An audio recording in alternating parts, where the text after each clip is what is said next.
than any particular agency. It's bigger than any single nation. It's bigger than any single continent. And I surely hope, because humanity requires it, that we make some significant progress in understanding.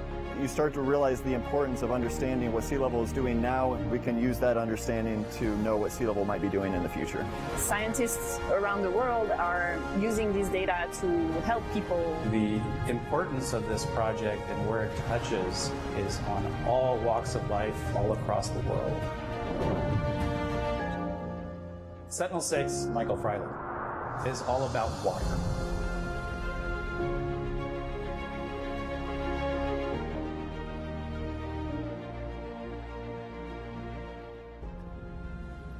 And in just about half an hour, this SpaceX rocket will launch the Sentinel-6 Michael Freilich satellite into space to continue the important work of monitoring changes in our oceans around the world. And so it seems fitting this satellite will begin its flight over top of the largest ocean in the world, the Pacific. Welcome everyone watching on NASA and SpaceX's platforms. Thank you for joining us here at Vandenberg Air Force Base on the coast of Central California. I'm your host, Daryl Nail, and with me is Marina Jurica with NASA's Jet Propulsion Laboratory. So good to have you here. Oh, thank you so much, Daryl. I'm so honored and excited to be here. The launch pad right behind us, Sentinel-6 getting ready to launch and giving us another decade of sea level observations. The science return is so critical, and I'm so excited to be here. Now, you're a meteorologist as well, so you know the value of the data that's going to be coming from this satellite once it gets into space and starts working. But now comes the hard part, which is launching it into space. I know, and I'm feeling so excited to get this Sea Scout launched and into action. I'm so invested in the incredible data that's going to come from this satellite, the legacy that it follows and continues. And we all live on this Earth here together, so we need to make it a better place for everyone. Well said. And right now, as far as the rocket's concerned, we are go for launch. We'll get an update from Launch Control in a minute. We'll take a look at the pad, though. The rocket looking beautiful out there on Space Launch Complex 4. Now, coming up in the show, we'll learn more about Michael Freilich and why this satellite was renamed after him before he passed away. We'll also talk live with his son and his daughter after the launch. The satellite he's named for can do some incredible science. We'll show you how it detects sea level changes down to a single centimeter and how it helps forecasters make better predictions about the strength and the path of life-threatening storms like hurricanes. And just before launch, we'll talk about the cool secondary mission of the landing of SpaceX's first stage booster right back here on land, just a few hundred feet away from the launch pad. Then after the launch, join us for a live transatlantic conversation about climate with scientists from NASA and ESA, European Space Agency. But first, let's introduce you to the team of commentators who will be calling the launch today. NASA's Joshua Santora and launch trajectory analyst Philip Hargrove. Gentlemen. Daryl, Marina, it's a pleasure to be here. Just really an honor, like Marina said. I am Joshua Santora with NASA Communications, and joining me, Philip Hargrove from NASA's Launch Services Program, or LSP. Philip, it's a pleasure to have you with me. It's a pleasure to be here. Thank you so much for having me. Yeah, so we are super excited, feeling the energy even from the East Coast, where we are located currently. The launch team, due to COVID environments, we're split across the country right now, trying to very literally distance ourselves. But part of the Launch Services programs, their services provided, is to keep everybody around the world that needs to be in the loop on what's going on actively in the loop, and that's true for us here today. We are actively listening in to everything happening behind the scenes in the entire countdown procedures. So, Philip, how are things going in the countdown procedures? Yeah, things are going really great. It's been a big week of preparation, and we're finally in the final stretch, just about 25 minutes or so until launch. It's been a smooth count so far this morning. The teams got on console about 3.5 hours ago, around 6 a.m. Pacific time. And about 15 minutes ago, the NASA chief engineer, Akash Vengani, polled his team. The NASA engineers, the NASA launch manager, Tim Dunn, polled his team to ensure that NASA is ready for launch. And just a few minutes ago, the SpaceX launch director, Eric Kraskowiak, polled his team to ensure that they were ready for fueling, which just began recently.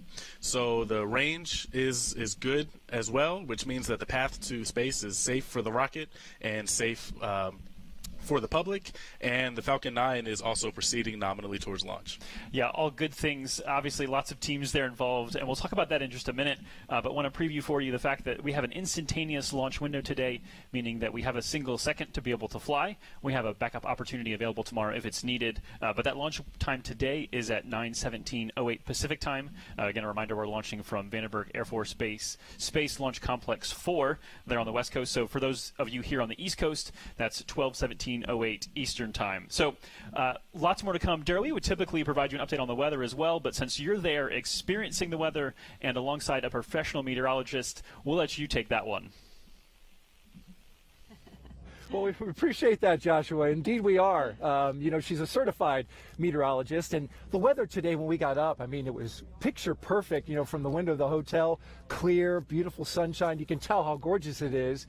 Didn't have the fog, but, you know, we do have these winds. Oh, it's so unusual, Daryl. I've been to a dozen launches here at Vandenberg, and I've only seen one of them because there's always fog along the central coastline. But fog needs really calm conditions. And so in order for calm conditions to happen, you can't have wind. But we've got a lot of wind out there today, and that is why we have no fog. But that wind might create a problem.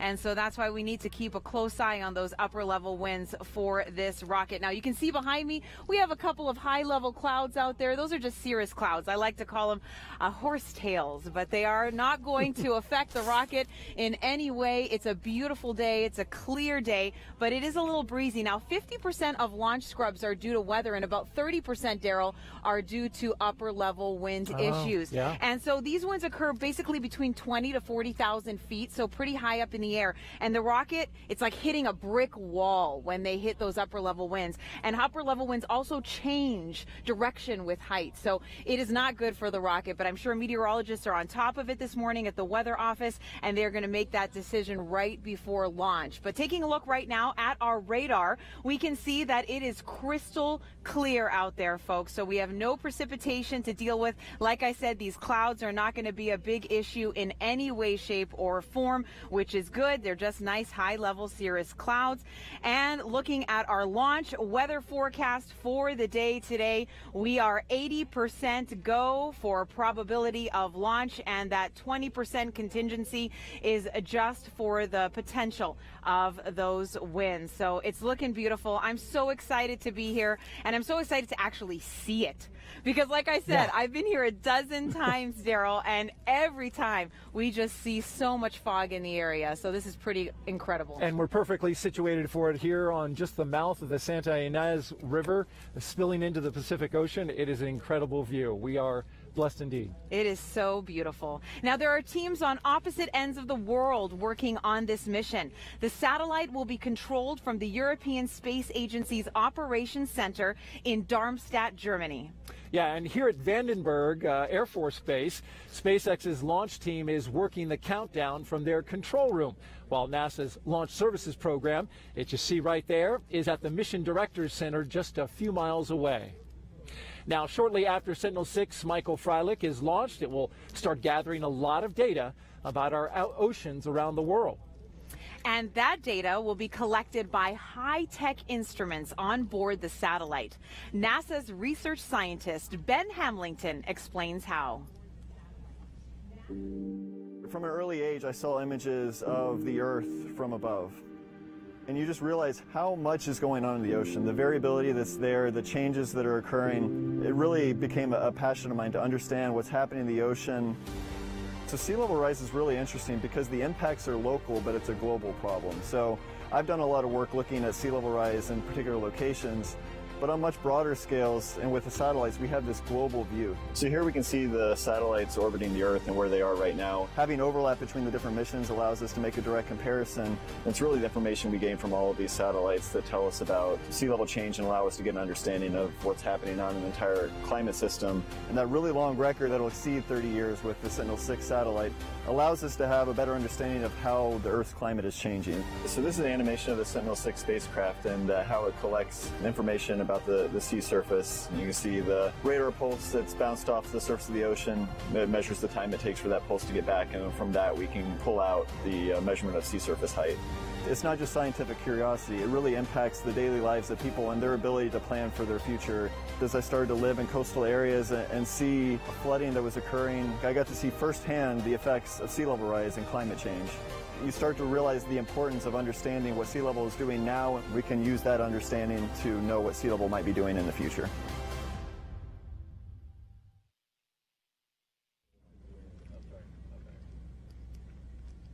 And coming up after the launch, we'll talk live with scientist Josh Willis, who's actually going to perform a live science demonstration about our rising seas. It's going to be something you want to check out. And he is so incredible. I'm so glad Josh is with us this morning. You may have noticed this satellite was named after Michael Freilich. He led NASA's Earth Science Division for more than a decade. And he did an outstanding job. Freilich, though, lost his battle with cancer in August of this year. But as you are about to hear, leaders in the space and science community around the world explain why they all agreed to rename this satellite after Michael Freilich.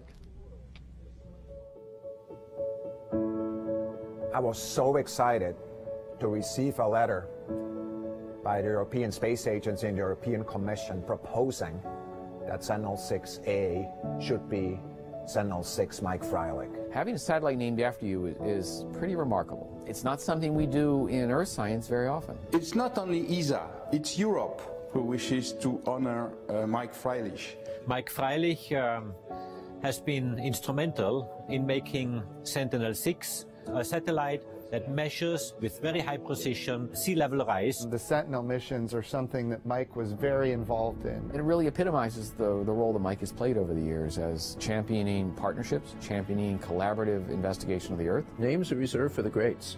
You don't name after a satellite after somebody who just does their job.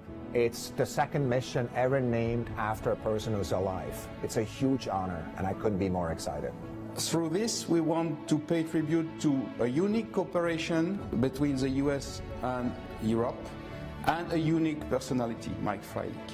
Dr. Mike Freilich is a world-renowned ocean scientist who, after a successful career in academia, came to NASA and for a dozen years led all of Earth science. And he's really brought NASA back on the international stage. The partnerships that we forge are beyond a business transaction. They are about friendship, and Mike did just that. Working with our international partners, working with our interagency partners. And Mike brought that community together in a way that was really unprecedented. Mike Freilich's legacy is being able to build the coalitions that are necessary for us to get as much understanding of our planet as possible. There is not another person more deserving of this honor than Mike Freilich.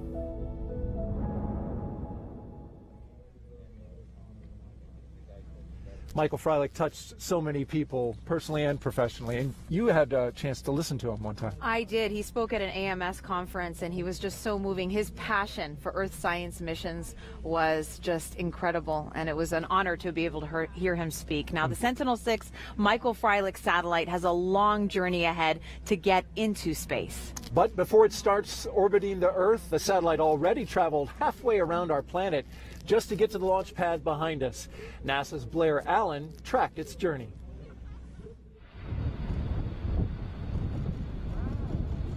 On September 24th, Sentinel-6 completed its flight from the Airbus facility near Munich, Germany, to Vandenberg Air Force Base and was transported by truck to the SpaceX facility at Space Launch Complex 4.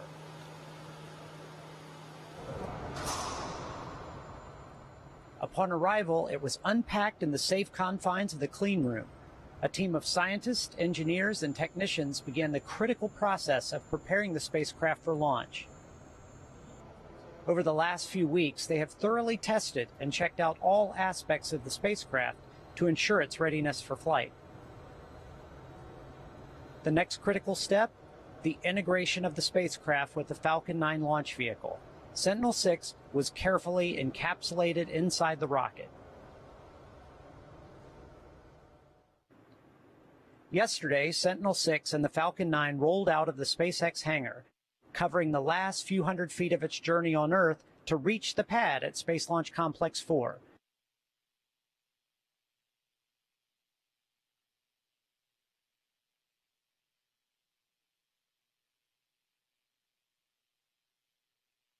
Once vertical, the rocket is ready for all final checkouts before launch.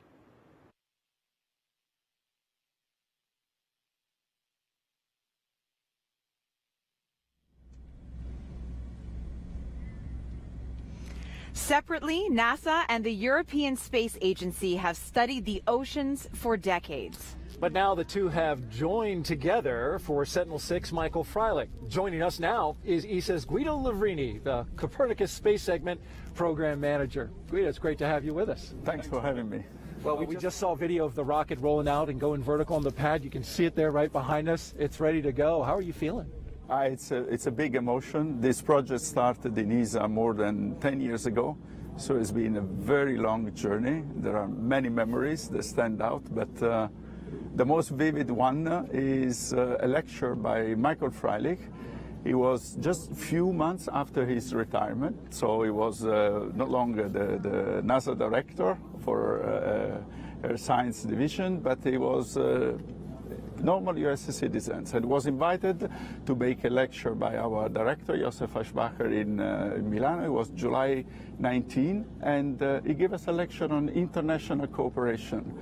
Like a gentle, caring father, he made us realize that we don't do enough cooperative mission in Europe on our side. And coming here, I've been thinking about his words quite a lot. And indeed, he was right. If you think of a mission like Sentinel-6 Michael Freilich, it's a mission about sea level rise, it's a mission about climate, it's a mission about safe navigation. There is no reason why a specific agency or a specific country should take action or should care more than anybody else in the world. And so you realize that a mission like that, cooperation is the best way to realize a mission like that. And actually, cooperation is the only appropriate way, the only correct way to realize a mission like that. You're absolutely right. We're all in it together. That's so true, Guido. And you're right. Michael was such an inspirational speaker, and this collaboration is so beautiful. Now, we have a question from social media for you. Astro Asal on Instagram asks, what is the purpose of choosing this name for this mission? First of all, we should all be aware of the fact that naming a mission after a person and a living person at the time is a unique event. We don't have any other example of this kind. It was an honor, but we are honored to work for a mission that carries this name. And the answer to the question is super simple. Without Michael Freilich, this mission would have not existed. We will not be standing here today. Well so said. True. That's quite the honor. You're right. They do not just name any old satellite after any person. So it's quite an honor. Guido Livrini, with Program Manager for the Copernicus program. Thank you so much for spending your time and sharing your thoughts with us. Thanks for having me. Thank you, Guido. Guido Livrini with the Space Agency. Thank you. We appreciate you being here. We want to take a brief moment now to honor our country with the singing of America the Beautiful. And we're thrilled to bring you a virtual rendition sung by Musica, a group of youth ensembles and youth orchestras from California, Florida, and the Carolinas.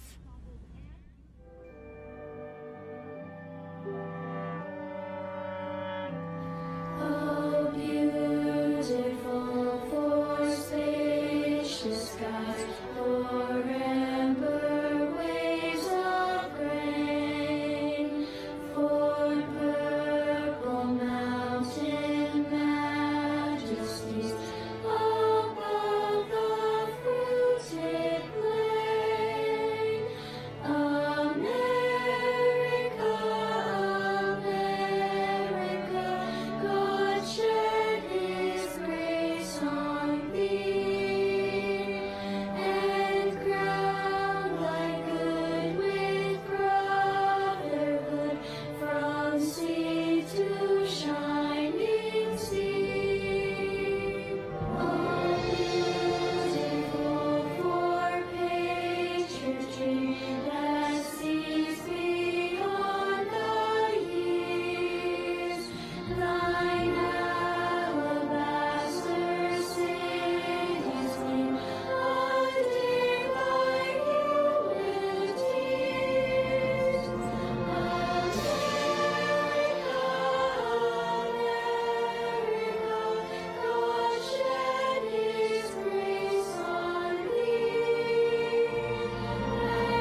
Oh, that was so beautiful. That And was it's so nice. great to see all the kids playing and singing. Oh, that was just lovely. And there's some applause from I our know, audience from gathered our here. And audience. That's tough to get everybody in tune when you're not together. All in separate locations, but so many orchestras and singers across the country are doing just that to keep the arts going. It was beautiful. All right. Well, we are now T-minus 10 minutes until launch, and this mission has a special treat for everyone watching. SpaceX is planning to land their booster just a stone's throw away from the launch pad. Yeah, SpaceX has landed their first stage 65 times, but this is only the third time landing on land here in California. And joining us live to talk about it is SpaceX lead manufacturing engineer, Jessie Anderson. You might recognize her from such popular NASA SpaceX shows as Crew 1, Demo 2. Thanks for being here. It's great having you. Thank you for having me. I am so excited. I don't think I can even contain it right now. You see the rocket there on the pad. Isn't that something? It is a beautiful view, and I'm so excited to see it here in person. Have you ever seen a launch and a landing in person? So, not that I haven't tried. I tried to come last year, and, you know, Vandenberg is known for the impeccable fog. So when I came, all I saw was fog. So I heard it, but didn't actually get to see it with my eyes. So I'm really excited that it's a clear and beautiful day today, and hopefully we'll be able to see both launch and landing clearly. No doubt. It's looking good so far.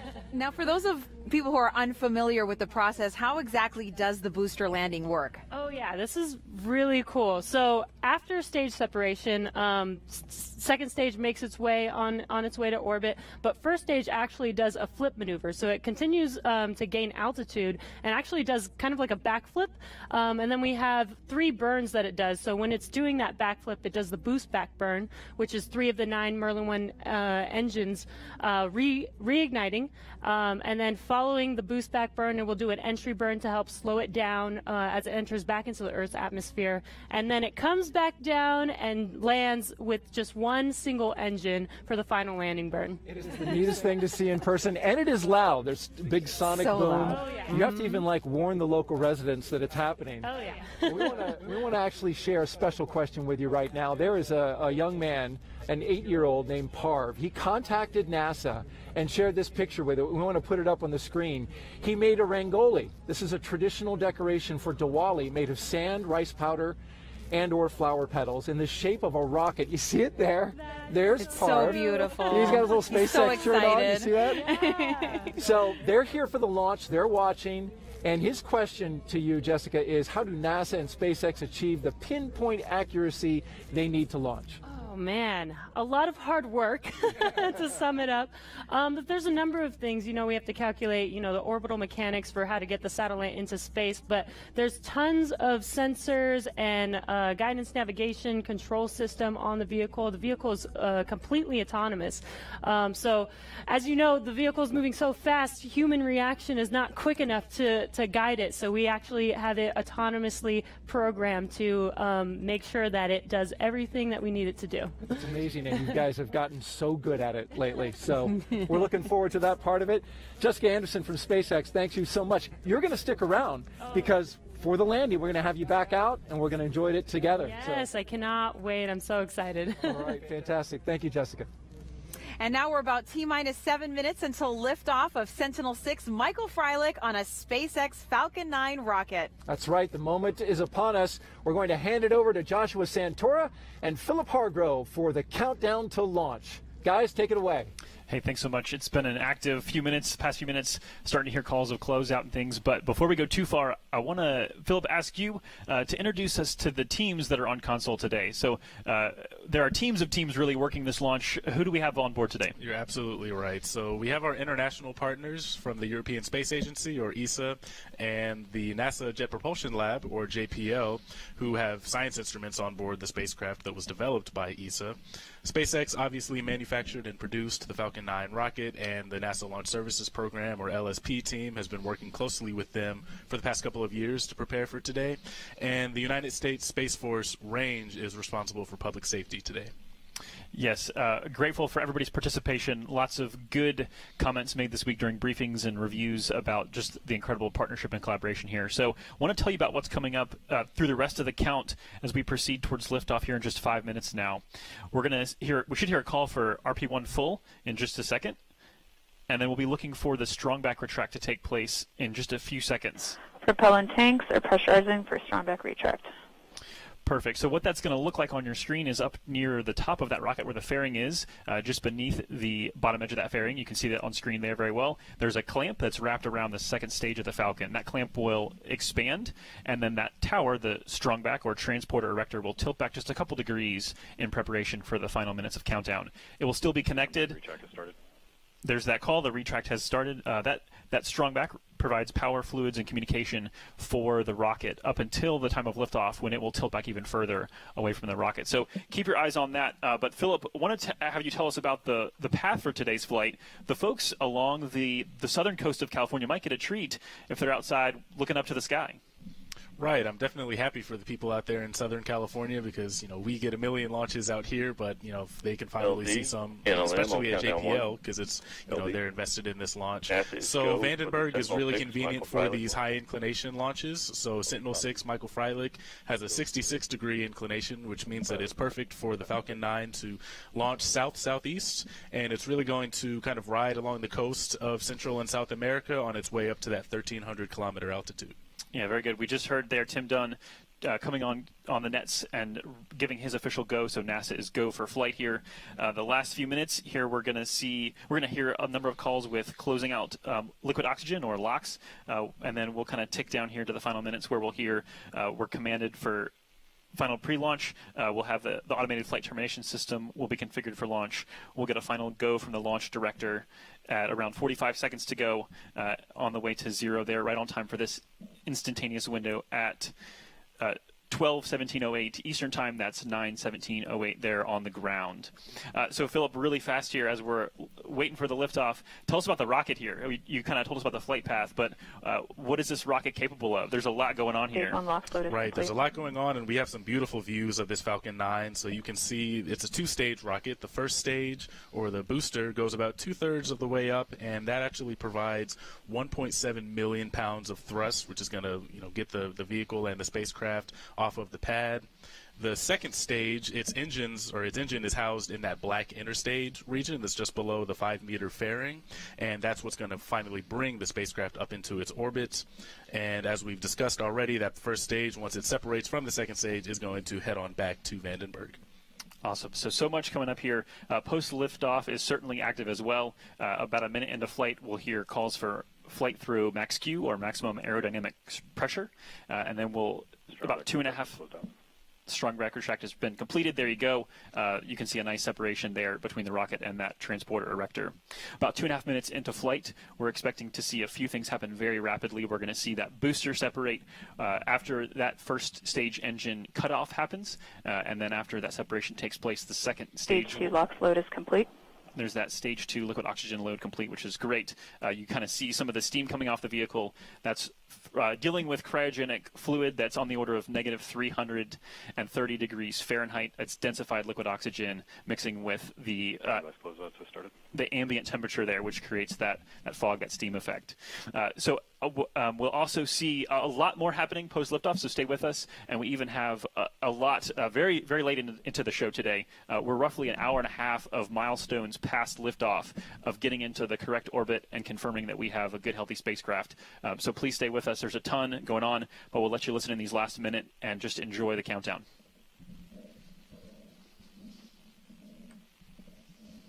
Falcon 9 is in startup.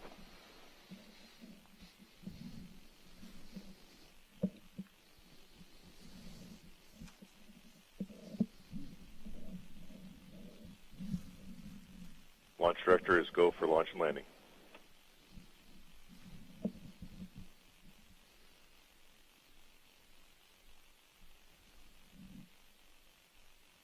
You may notice some water beginning to flood the pad here. That's very intentional.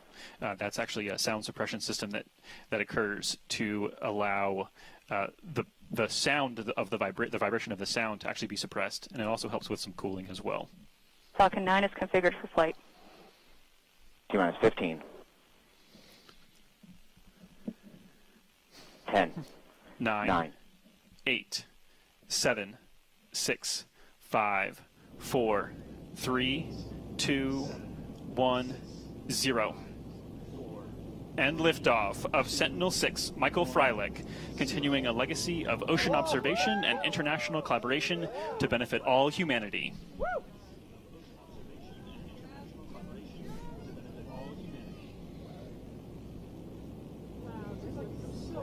M1D propulsion is nominal.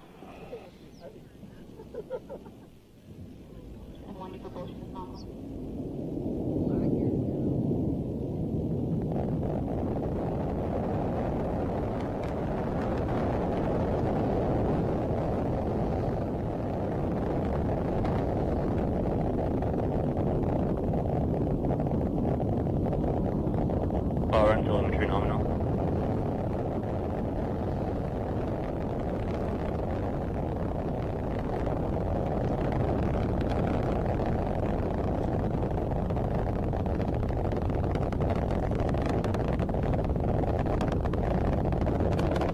Vehicle is supersonic.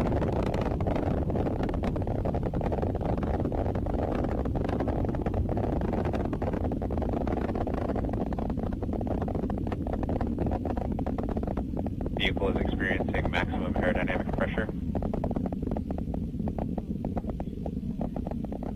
So there we heard that call for max Q. We also heard vehicle is supersonic, meaning it's traveling faster than the speed of sound. A beautiful shot there from the first stage looking down towards Earth and seeing the plume there created by those 9 Merlin 1D engines.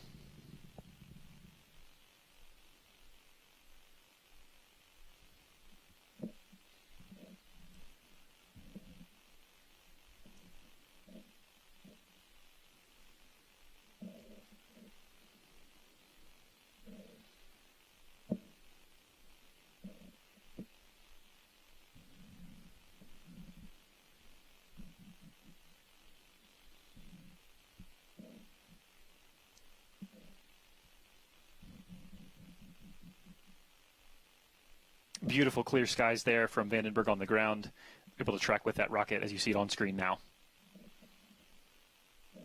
Just a reminder coming up here very quickly, we're going to hear booster or first stage engine cutoff. Stage separation confirmed. Booster separation is there visible on screen now. Beautiful shot. There's the backflip, as Jesse mentioned, beginning with the Falcon booster. Stage 1 boost back burn is started.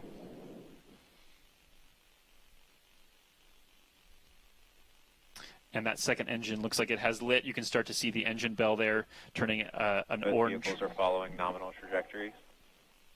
Fairing separation confirmed. And there goes the fairing. That's exposed. That is Sentinel-6 Michael Freilich there on your screen. That is the satellite that has been exposed now because the fairings have been jettisoned and separated, and you just saw it there tumbling away. Some beautiful shots on the way to orbit.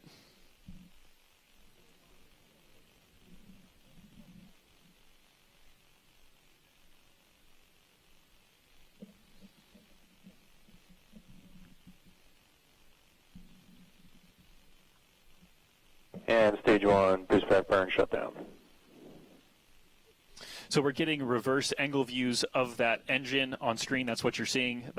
This is switching between opposite sides of that second Both stage. vehicles continue to follow nominal trajectories. And that term nominal being used, we've heard that a lot during this call out. That's a very good sign. Nominal just means that everything is going according to plan within the expectation of operation for the vehicle.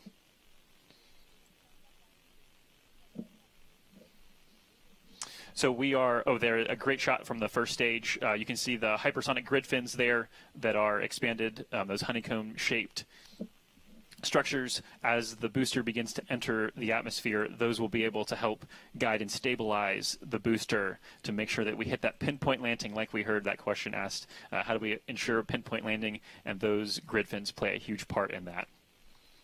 That second stage is in the middle of its first burn. This burn will last approximately 6.5 minutes.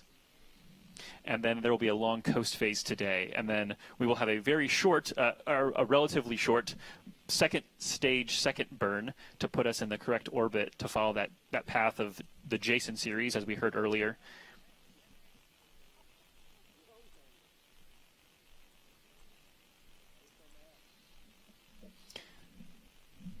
So, Philip, from a trajectory perspective, is this just kind of a moment where do the people working this mission, do they kind of just sit and wait as well here? Because obviously we're not controlling this actively. It's just the vehicle, in theory, just doing what it's programmed to do.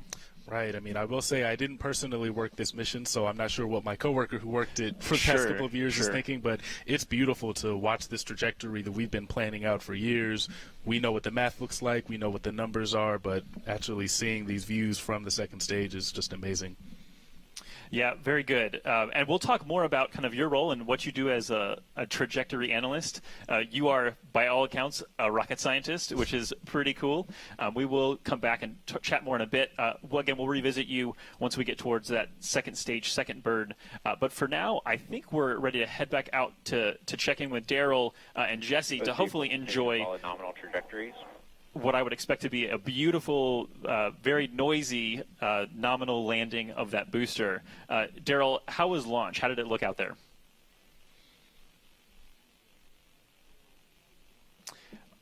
All right, we're going to hang off. They're not quite ready yet. I'm sure they're just enjoying it. They probably got up to watch that launch, and they're probably getting positioned again. So I don't blame them. Me neither. Yeah, they should definitely soak it in.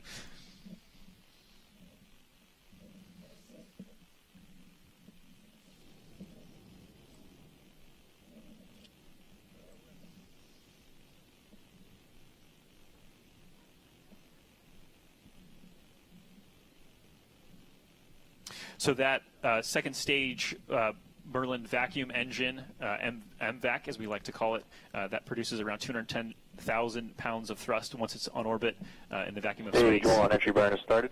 All right, so call for the entry burn there. I think Daryl and Marina are ready for us. They should be there with Jesse to talk us through the landing. How was launch?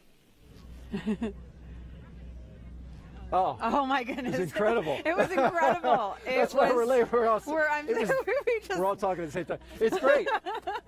Can you tell that we were excited? We were standing there. We saw it. It was so clear we could see the separation as it was going the entire time. Jesse, I mean, isn't that awe-inspiring? Mind is blown. So it's going to be landing right behind us, and we've got a view now of the actual booster coming back. It's got its grid fins out. And that's helpful. It has to use those things. Yep, it has to help steer it as it's making its way back to land. So it's the steering mechanism. It's really interesting that it lands right next to the launch pad. We have a little tent over top of us, so we're not going to see that first boost back running. But we have a clear shot of it coming down onto the pad. The other thing we're waiting for, and we're making sure that we keep track of, is the engine cutoff of stage 2, and we're going to call that out. Here it comes. There it is. Wow. Oh my goodness. Coming in at an angle and just straightening out. What do you think, Jesse? That's amazing. Oh my goodness, I might cry right now. This is so incredible. Every time I see this, it's just slowing down so perfectly.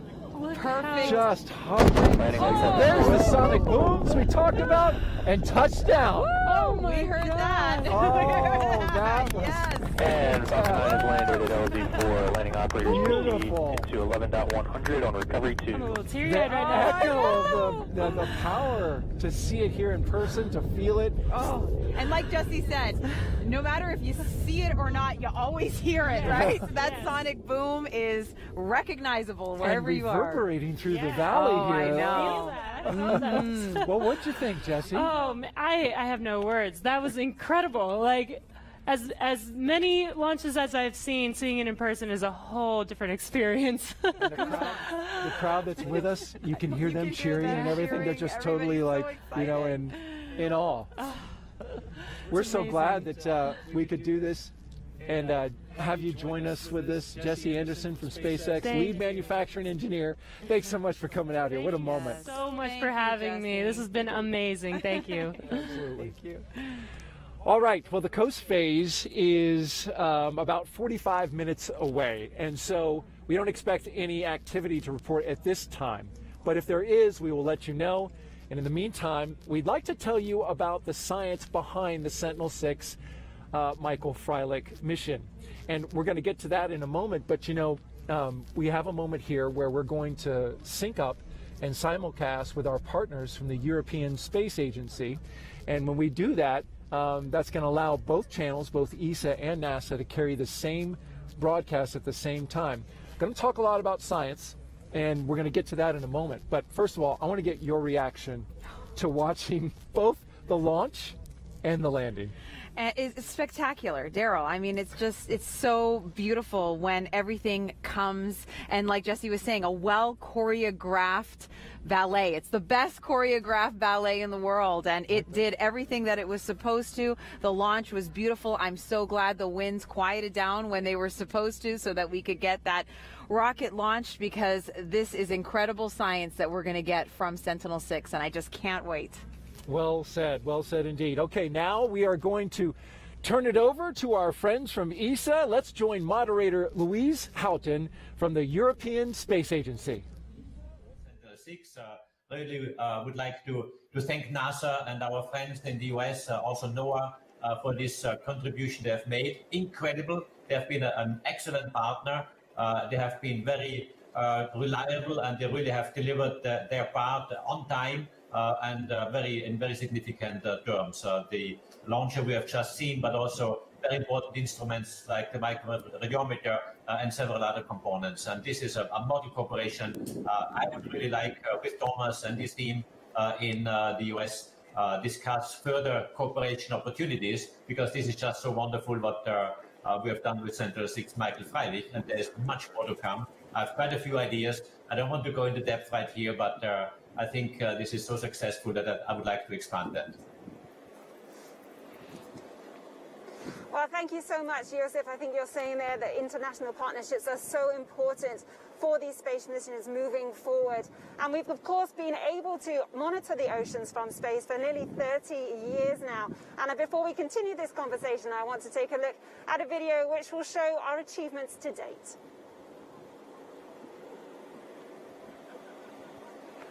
Right. Sorry, this is a little... You're coming back to me, or? Yeah, we are. What would you like to ask me, so I can gather my thoughts? It's okay. Not it. What difference is Sentinel-6 making to revolutionizing oceanography?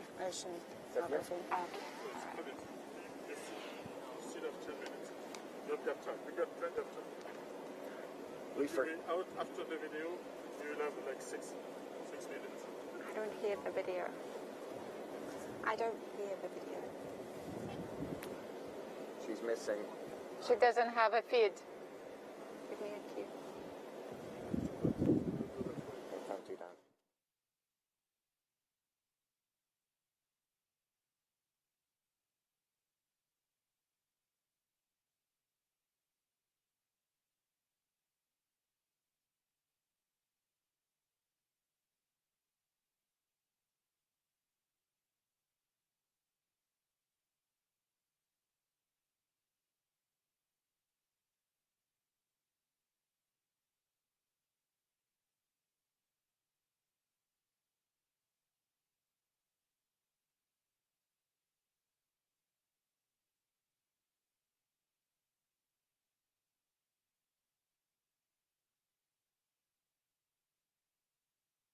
Altimeter was actually an experiment on board Skylab, which was 50 years ago now. I mean, the way that this technology has transformed over this last half a century is quite fantastic, isn't it, Thomas? Oh, it's amazing. I mean, for me, when you just think about it, you know, you have this spacecraft up there at, 1,300 kilometers, going at 8 kilometers per second, and you're locating it within a centimeter or so, exactly with all these, with the altimeter, but also the GPS receivers and the supporting instrumentation.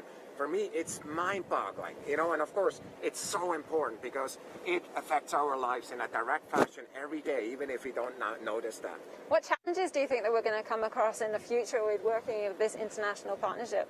So look, I believe that for the first couple decades, the question really was, are the ocean levels rising?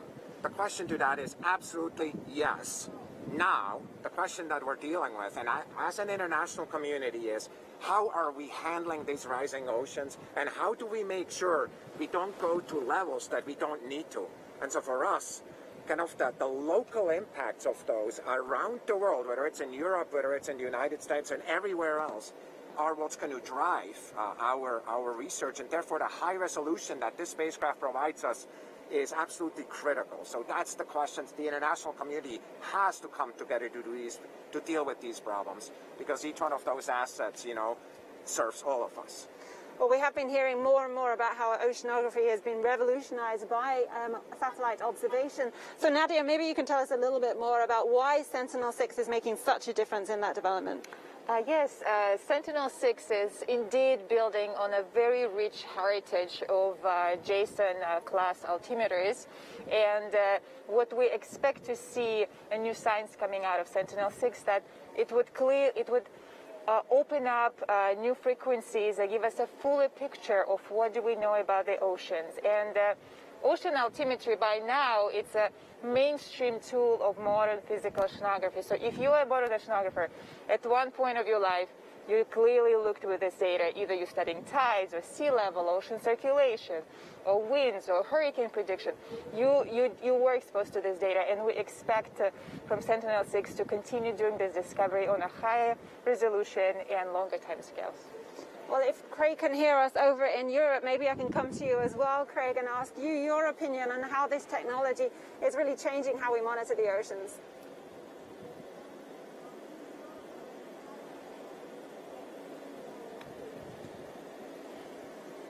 Precision, which is essential because the annual changes are just a few millimeters a year.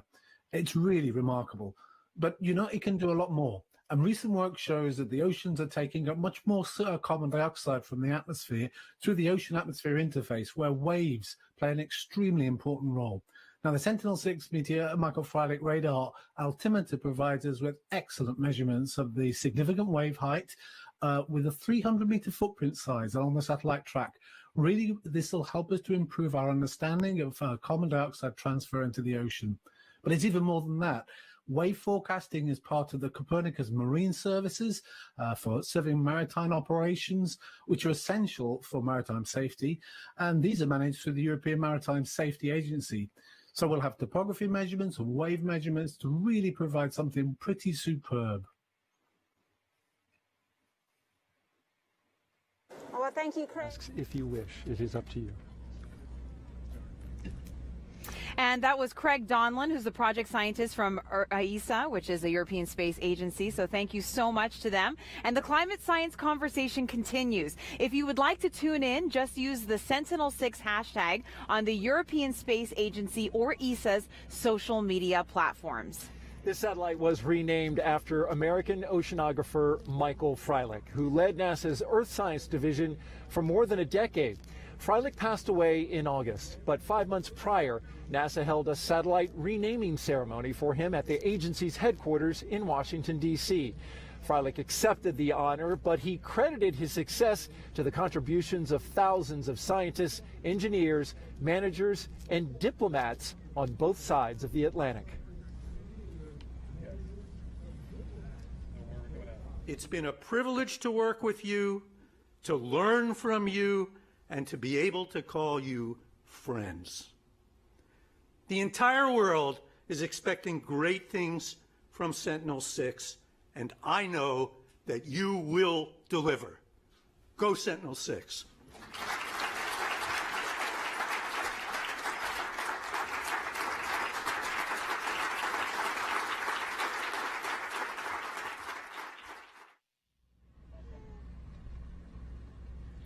Certainly, he would have been thrilled to see this launch today. Joining us now is Daniel Freilich and Sarah Freilich, Michael's children, son and daughter. Thank you so much for being here. Thank you so much for having us. You're very welcome. So, you know, you just saw this launch. Your father's name is on the satellite. What were your thoughts as you were watching that? It was gorgeous. Like, I haven't seen something that beautiful before. It's my first time seeing a launch from out here, and to just see that was incredible. Like, it means so much to see and feel it, you know, like I'd heard him talk about feeling it, and feeling that as it goes is just incredible. Amazing. And we all talk about him in the space community as just being such an inspiration. I had the honor of hearing him speak once as well. And you guys know the man outside of the work. So tell us a little bit about him. So our dad was passionate, and like whatever he chose to do, he wanted to like be a big part of it, and like was in all of the communities. And I like to tell people I didn't have heartthrobs on my wall. I had ESA and satellite images as the posters. And so that was just who my dad was. He shared it with us, and you know, like he was always there. And I think another thing is, you know, he cared about things at all levels. So not only did he care about an individual mission, but he cared about how it affected the entire world. And he did that with everyone he worked with. You know, he talked about the people that he worked with. He talked about all of the science that happened. When we were going through his papers, actually, we found that he still had the science papers written about the impact on the world. So he, even as he moved on, like he just cared about every part of the process, the people, the science, and what it meant for humanity. You guys were sharing a nice moment with me yesterday when you said that, you know, you have talked to the people who worked with him. They talked about you guys, and then he talked to them about you. And so just sharing, you know, the mutual experiences, and said that he was just the real person, the real deal. Yeah, he would push everyone to be their best in order to make everything better. And we don't want to forget about Rosie here. This would be his grandchild, right? His first grandchild that he got to meet, so that was very special. Yeah. She's rocking the Sentinel-6 shirt. Look at that. You know, Sarah, you're a science teacher, right? So what part of this kind of carries through to what you do today? So I think like we do a big unit on climate changing, because like for me, sea level rise and like what we can do as individuals is so important, and like what my father was saying. And so as much as I teach science, and I hope that each student can find something that excites them, whether or not it's like physics, biology, like rising sea levels. But I want to make sure that there's a space for everyone to find something that interests them. And Michael Freilich had a red pen. Do you have a red pen? He has a red pen. Oh, Rosie does. Yeah, so Rosie got a Carrying on the red tradition, pen. Rosie. Yeah. Just mark it up. And it's so important, like you said, for future generations to be inspired and make a difference. Yeah, Thank you, guys. That's what he wanted us to understand, that this was our planet and it needed to be better for everyone. And so he always said to us, it's not that there's climate change, but the climate is changing, to try to build unity around this topic and have everyone understand what impacts they can make and why it's important to all of us. That's very well said. Daniel Freilich, Sarah Freilich, and Rosie. Yes. Rosie, we're so glad that you could be here for this moment. Thank you it's so just much. incredible, and thank you for sharing your father's legacy with us. Thank you for having us. Thank you It's so really much for having us. Michael Freilich believed strongly in the mission documenting sea level rise. Earth's oceans affect us all, from the air we breathe to how they impact our climate. Let's take a look at how Sentinel-6 Michael Freilich will help us continue to explore oceans from space.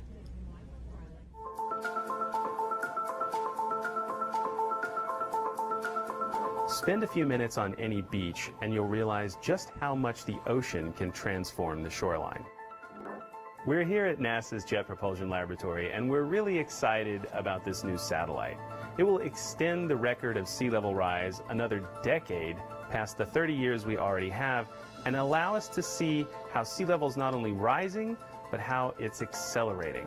This has huge consequences for the planet because sea level rise is one of the most important consequences of human-caused global warming. Sea levels are rising at a faster and faster rate every decade. We need these measurements to help us predict how quickly flooding will increase across the planet. Sentinel-6 will also bring us higher resolution measurements of sea level, which is incredibly important near the coastline where currents are narrow and changes can be difficult to observe from space. Currents in the ocean tilt the sea surface, making sea level high on one side and low on the other. Also, warm water stands taller than cold, so sea level measurements tell us about both ocean currents and ocean heat. Ocean currents affect our daily lives because the ocean has a strong impact on climate. In the west, the Pacific Ocean strongly determines droughts and rainfall, and in the east, hurricane forecasting uses satellite altimetry to help predict how much hurricanes will intensify. Ocean conditions can change quickly, and forecasters need data in near real time to predict how currents and marine weather will change across the globe. We're excited about the technical capabilities of this new satellite and the prospect of another 10 years of sea level measurements. Give a little intro. And Josh Willis is here, more affectionately known as Climate Elvis, joined by NASA's Blair Allen for a live demonstration. That's right, Marina. Josh is here. The king is in the building with some Thank you. Thank you very much. deep insight into the science of Sentinel-6. So let's start there. Before we get to the demonstration, tell us a little bit about the science behind this mission. Well, Blair, first I got to say, that was amazing. I know, right? I just saw that the rocket went up and then it came back down. Yeah. And so did the boom. It lowered the boom on us. It did lower the boom, even when you know it's coming. Yeah. It's still shocking. Boom. Yeah. Sonic boom. It was cool. But it dropped the mic on us. It dropped the mic, as I know you were going to do at the end of this segment. Okay, well, let's hear it. So Sentinel-6 is going to tell us about the sea level. It measures the height of the ocean from about 800 miles up, and it does this with an accuracy of just 1 inch. And yeah. Right? Yeah. Pretty cool. Yeah. And so it does that everywhere in the world, once every 10 days. And from that, we can figure out global sea level rise, how much the oceans are rising because of human-caused climate change. So it's pretty neat. Yeah. Now, one of our followers on Twitter, Ave, wants to know if they're twin satellites, why are they being launched 5 years apart? Yeah, that's a great question. They're twins, but one's the younger twin. Okay. Okay. Significantly younger twin. So yes, so the idea is that we have to keep measuring sea level rise. Sea level rise is not going to stop anytime soon, and we have to keep our eye in the sky looking down on it. So we just launched the first one today. In 5 or 6 years, it'll start to age, and we'll launch the second one, and it will continue the record another full decade. And that's a big deal because sea level rise is actually accelerating. So the rate of rise, in the 90s, it was about 2 millimeters per year. In the noughties, it was about 3 millimeters, the noughties, you know, the decade starting in 2000. I know, but let's see the demonstration. Yeah. Go Okay, ahead. yeah, Bring sure. us So, to it. Yeah. okay, so, all right. What happens when you hold a flame to a balloon?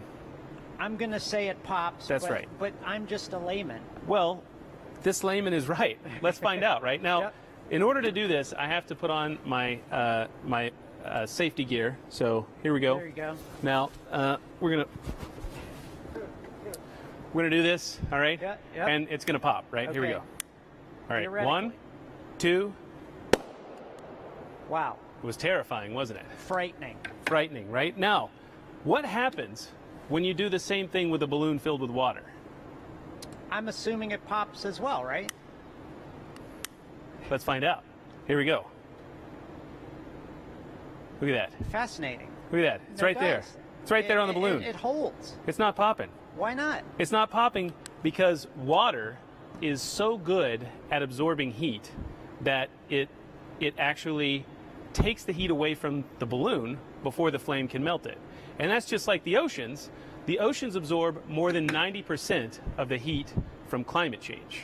So if we think about global warming, it's really ocean warming, right? Wow. That's pretty cool, huh? That is amazing. I'm really glad it didn't pop. You know, I was afraid I was going to have to give up all faith in science and join the circus or something. We don't want you to do that. No. Well, thanks so much, Josh. Yeah, you betcha. Yes. All right. So science has also left the building along with Josh. Okay. Back to you guys at the gravel pit. I'm going to go join the circus now. Yeah. Okay. Well, Blair and Josh, thank you so much. I guess he's a hunk of burning balloon or something. Well, anyway, we want to recap the launch now. Just about a little more than 25 minutes ago. We launched from right here at the Vandenberg Air Force Base, courtesy of the 30th Air Force Space Force Wing. There it is, the Falcon 9 rocket and Michael Freilich spacecraft on at around 9:17 this morning, Pacific time, 12:17 Eastern time. There you see liftoff. The Falcon 9 rocket soaring into a beautiful blue sky over the central coast of California. The launch was picture perfect. Look at the shot right down the center of the rocket as it left the coast here. The mission to launch the Sentinel-6 Michael Freilich satellite into space. And as it got up off the ground, the launch, it seemed the rocket was taking its time, nice and slow. It's a nice heavy satellite up there. But once it cleared the tower and got up into the upper parts of the atmosphere, boy, it started to race. Michael Freilich's family were on hand to watch the launch, and it was just an incredible sight to behold. A wonderful a time had by all. We had guests and friends and relatives of Michael Freilich out here to watch it. And then just a few seconds later, about 8.5 minutes to be exact, the booster came back down to a nice soft landing. Just several hundred feet away, there came the booster touching back down on the landing pad. SpaceX now able to reuse that booster. And now the spacecraft is in flight, and we are tracking its progress. Joshua Santora and Philip Hargrove are keeping an eye on the progress of the launch. Oh, that was just... It was something, wasn't it? Inspirational. It's incredible. So beautiful. All right. Well, there are more than half dozen international partners on the Sentinel-6 mission. Yeah, the European Commission paid to build the satellite earlier, but we spoke to Europe's ambassador to the United States, Stavros Lambrinidis, about its importance to Europe. Ambassador Lambrinidis, thank you so much for being with us. Thank you for having me. I want to ask you, first of all, how important is the data that comes off this satellite for the continent of Europe? It's supremely important because as we are coming out of COVID and we're trying to rebuild our economy and the health of our people, we're doing so by protecting the climate and protecting the environment. Climate change is an existential threat for all of us, and we need all hands on deck to address that challenge. And, you know, today what we saw, is an exemplary story of European and American friends working together for the greater good. For Sentinel-6, we pulled together our best engineers, our best scientists, our best resources. We mobilized the public and private sectors to produce the most advanced ocean monitoring data in history. With that thought, I want to ask you on a personal level, what is the significance of this launch for you? Well, I'll tell you, as the EU ambassador, I am proud. I am deeply hopeful for the future of a planet, and I am touched. I am proud because Sentinel-6 is at the center of the European Union's Earth observation program, which is called Copernicus. And I'm especially proud that we are making this decisive scientific move in partnership with our American friends. Back to the partnership. Sentinel-6 Michael Freilich is actually NASA's first direct partnership with the European Commission. So take me back to the beginning. How did this all come about? Well, it all came about from a remarkable success story of European cooperation, first of all. So Copernicus came from a cooperation between EU institutions and intergovernmental agencies such as the European Space Agency, the European Organization for the Exploitation of Meteorological Satellites, down to national space agencies and the industry. So this was first and foremost a European success story. And now that satellite has been launched into space, and we look forward to getting all of that data for the better of the entire world, really. Ambassador Lambrinidis, thank you so much for joining us today. Thank you. Thank you very much.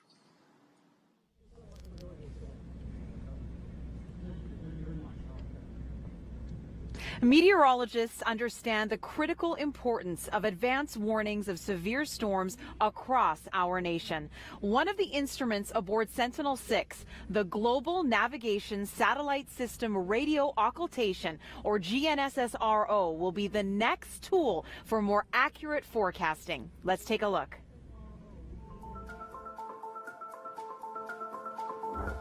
Sentinel-6 Michael Freilich will provide important information in producing our daily weather forecast. So how does this work? The data from the GNSS-RO, that stands for Global Navigation Satellite System and Radio Occultation, the new instrument on board, is ingested into the weather models that can help us with our weather forecasting and our warnings to help protect the public.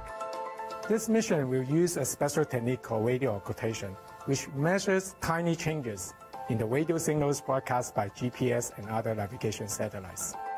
The GNSS-RO instrument essentially measures the time delay of the radio signals as they go through different layers of the atmosphere. So this allows us to unravel the temperature and moisture content of the atmosphere layer by layer. Most of the weather that we experience comes from our west over the ocean that lacks conventional observations like what we have over land. The GNSS-RO will help address these challenges by providing us very important temperature and moisture information over the ocean that will help our forecast here on the West Coast. Studying the entire atmosphere from the surface all the way up to the stratosphere is important for us to improve our understanding of our weather and climate change. We're very excited with the data that the GNSS-RO will provide for these weather models that will ultimately help improve our forecasts and warnings to help protect the public.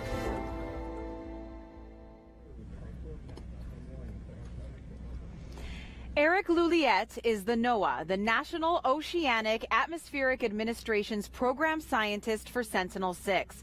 NOAA is one of the Sentinel-6 partners and will use the data from this satellite on a daily basis. Thank you so much for joining us, Eric. Thank you. It's a really exciting day to see that beautiful launch. Oh, it was so spectacular. How will Sentinel-6 help meteorologists at NOAA and across the nation? The GNSS-RO instrument will provide a temperature and humidity profile throughout the atmosphere, which is pretty awesome. Yeah, indeed. We're very excited at NOAA to be using data from all of the instruments. We'll be using from the radar, measurements of winds and waves that will go right onto forecaster screens. We'll be using the sea levels to improve ocean current forecasting, which will help for navigation. We'll also be using those sea levels to measure heat content, which is really important for sustainable fisheries. But as you also say, we saw from that last video how we'll be using the GNSS-RO instrument to profile the atmosphere, measuring humidity and temperature in the layers. And that'll help us do all sorts of improvements to forecasts, including using the atmospheric measurements to monitor hurricanes from their formation all the way through their whole life and dissipation. And Eric, we have seen great improvements in forecasting hurricane tracks over the years, especially with the launch of Goes East and West. But how will Sentinel-6 help with forecasting the intensity of these storms? Yeah, one of the reasons that hurricanes can become intense is because they feed off the energy that's stored in the upper layer of the ocean. As you saw from Josh's demonstration with the balloons, the water in the upper layer can store a lot of heat. So what we can do with Sentinel-6 is by measuring sea level, we can measure how much the sea level has expanded. That's a proxy for how much heat there is stored there.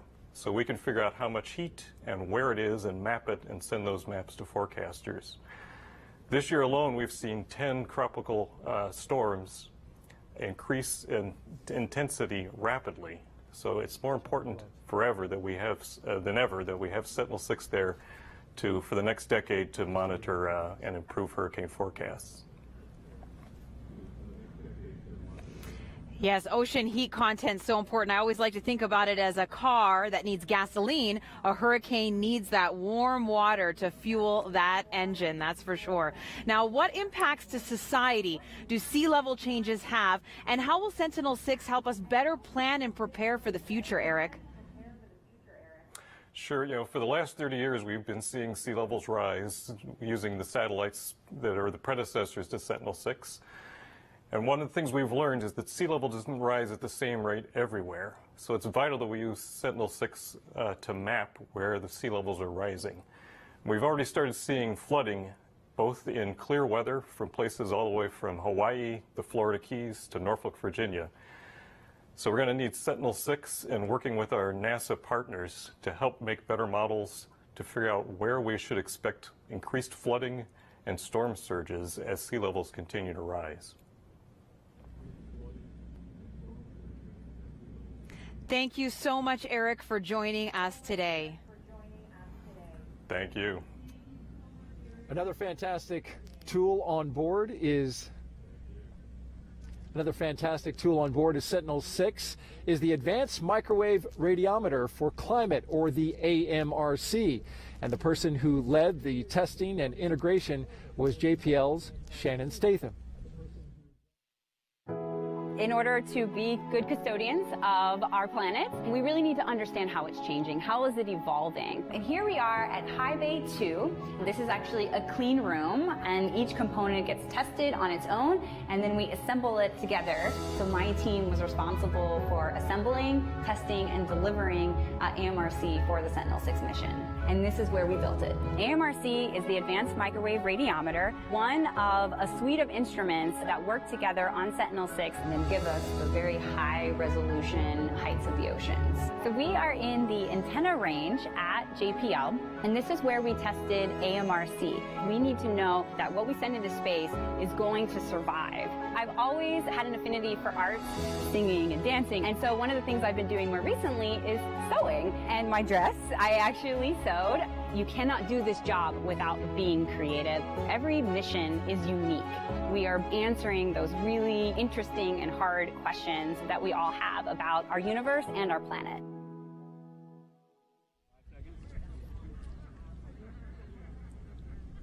Shannon Statham joins us live now on this exciting day. Boy, what a textbook launch. Welcome, Shannon. Thank you so much for having me. Yeah. Now, you work on the Advanced Microwave Radiometer for Climate instrument. Now, what is the exact role of the AMRC? Yes, so AMRC works in conjunction with the Poseidon radar to get those very precise measurements of our sea level heights. And effectively, AMR is looking at water vapor in the atmosphere, so clouds and rain and snow. And that affects the radar measurements because it basically causes a delay in the signal returning back to the radar. So ocean heights might look a little closer or a little further away due to those effects. So AMRC, we take the data from AMRC and we're able to resolve those effects out of the data and then get those very precise measurements. We're in the super science part of our show, by the way. You know, we're really hitting it hard. This is great. I want to ask you, you also do testing, right? Because this thing helps with accuracy, but you've got to test it to make sure that it will be accurate. How do you test for mission and launch environments? Yes, so at JPL, we have a number of facilities that simulate launch and the extreme temperatures and vacuum of space. And so everything that we build is going to go through this test campaign where we certify it for launch and we certify it for its space environment, and not only ensure that it will survive, but that it will perform the way that we need it to throughout the mission. And the AMRC instrument, Shannon, I know we've talked about this before, it is much more difficult and complex than its predecessors. And so you didn't really have a blueprint on this one. How is it different? Yes, well, for every mission, we're going to, push that envelope, try to use the latest technologies, and AMRC is no exception. So we have two new components on AMRC compared to the predecessors, and that is a high-frequency component that enables us to get more precise measurements near coastal lines. In past missions, as we're over the oceans, we see really precise heights, but as we got to the coast, things were a little blurry. So now we're going to be able to get those better measurements near the beach, which people care a lot about because that's where they live and that's where they have businesses.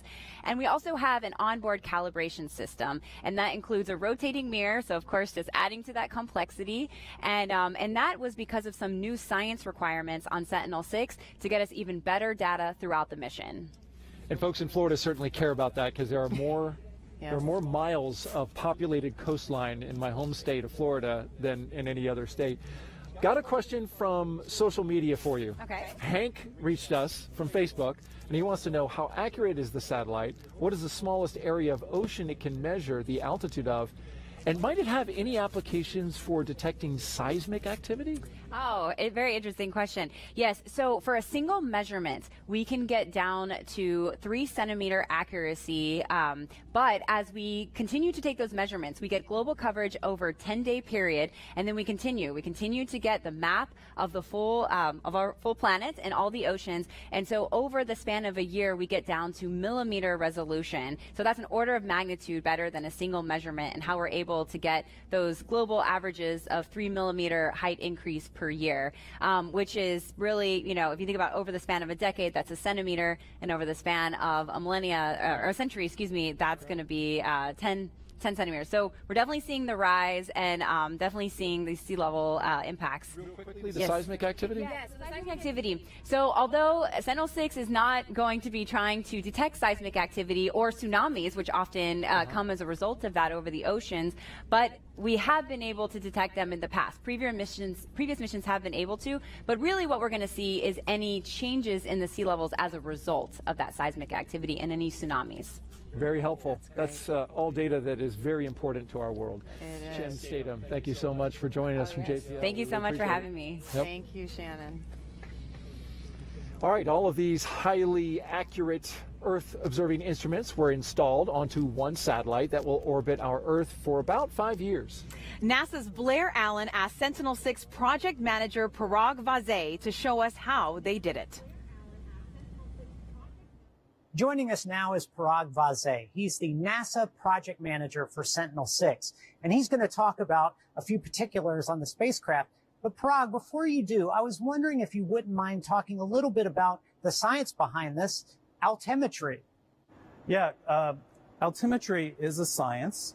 It's basically using microwave instruments, using them from space so that we can cover the vast oceans that we have across the whole world.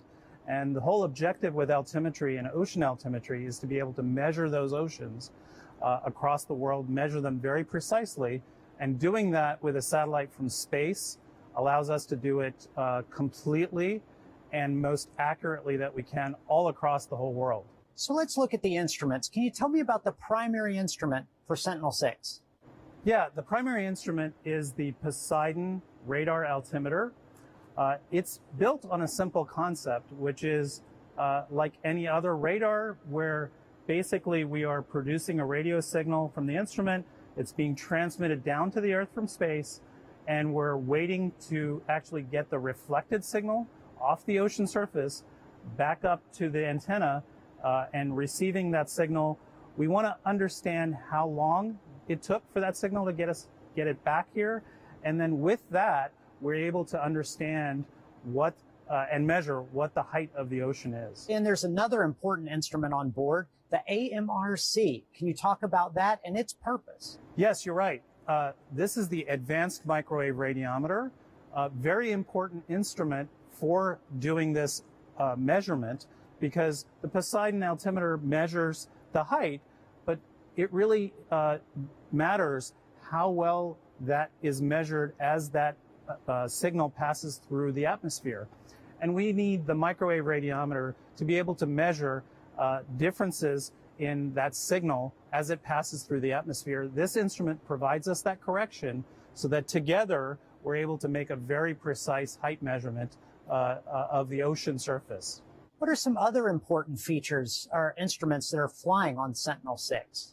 Yeah, we're lucky because on Sentinel-6 we do have an additional instrument which is called the radio occultation receiver. That's right here with the antennas that you see here. It's a totally different concept, but similar in some sense, where we're actually trying to measure how radio signals bend through the Earth's atmosphere that we get actually from other satellites. So we use signals from the GPS constellation, which is transmitting a signal, and these antennas will receive it through the atmosphere, help us understand what the atmosphere is like in terms of temperature and humidity. Well, we're very excited about the spacecraft and obviously the data we're going to get with Sentinel-6. Thanks so much, Parag, for being on the show. Thanks, Blair. As we have mentioned, Sentinel-6 is a true international collaboration among several agencies around the world. It was built upon a legacy of Earth observation missions. Let's break down how this partnership came together. The Sentinel-6 Michael Freilich satellite is the culmination of decades of international research and development of satellite altimetry designed to measure sea surface height. In the early 90s, NASA and the French Space Agency launched Topex Poseidon, the first in a series of next-generation altimetry missions that includes the Jason satellites. Meanwhile, the European Space Agency created their own successful Earth observation program called Copernicus, which includes the Sentinel series. In an effort to maximize the technology and resources on both sides of the pond, NASA, NOAA, ESA, Eumetsat, and the European Commission all joined forces to create this satellite, Sentinel-6 Michael Freilich. The name itself is emblematic of a mission greater than the sum of all its parts.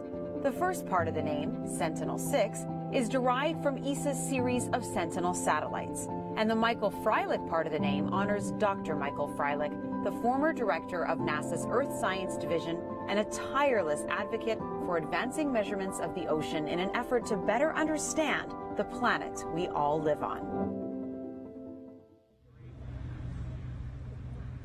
As you just saw, Eumetsat, or European Organization for the Exploitation of Meteorological Satellites, has been operating the Sentinel series of satellites from the very beginning. Earlier, I spoke with the agency's Director General. Director General, thank you so much for joining us today. It's a pleasure. So, Alon, Eumetsat has been involved in these high-precision altimetry missions for a long time. Can you tell us a little bit more about Eumetsat's role over the years and how that's developed? Yes, we became involved with JASON-2, which was launched in 2006, and then we continued with JASON-3. And this was in cooperation with CNES, NASA, and NOAA, and it's reflected the interest of the operational agency to contribute to these missions. But we had a minor role technically. We were just processing real-time data. And with Sentinel-6, we have a much more important role because we develop most of the ground segment and we will perform flight operations and deliver the data. So when will Eumetsat take control of the spacecraft and how long will you be operating it? So we will take control of flight operations 3 days after the launch, after the what we call the early operations phase, which will be performed by ESA, and we will operate the spacecraft and the system all along its lifetime. Very good. And since oceanography is a field that's dear to your heart, I know, can you explain to us what the difference this new satellite will make in our understanding of our oceans? Yeah.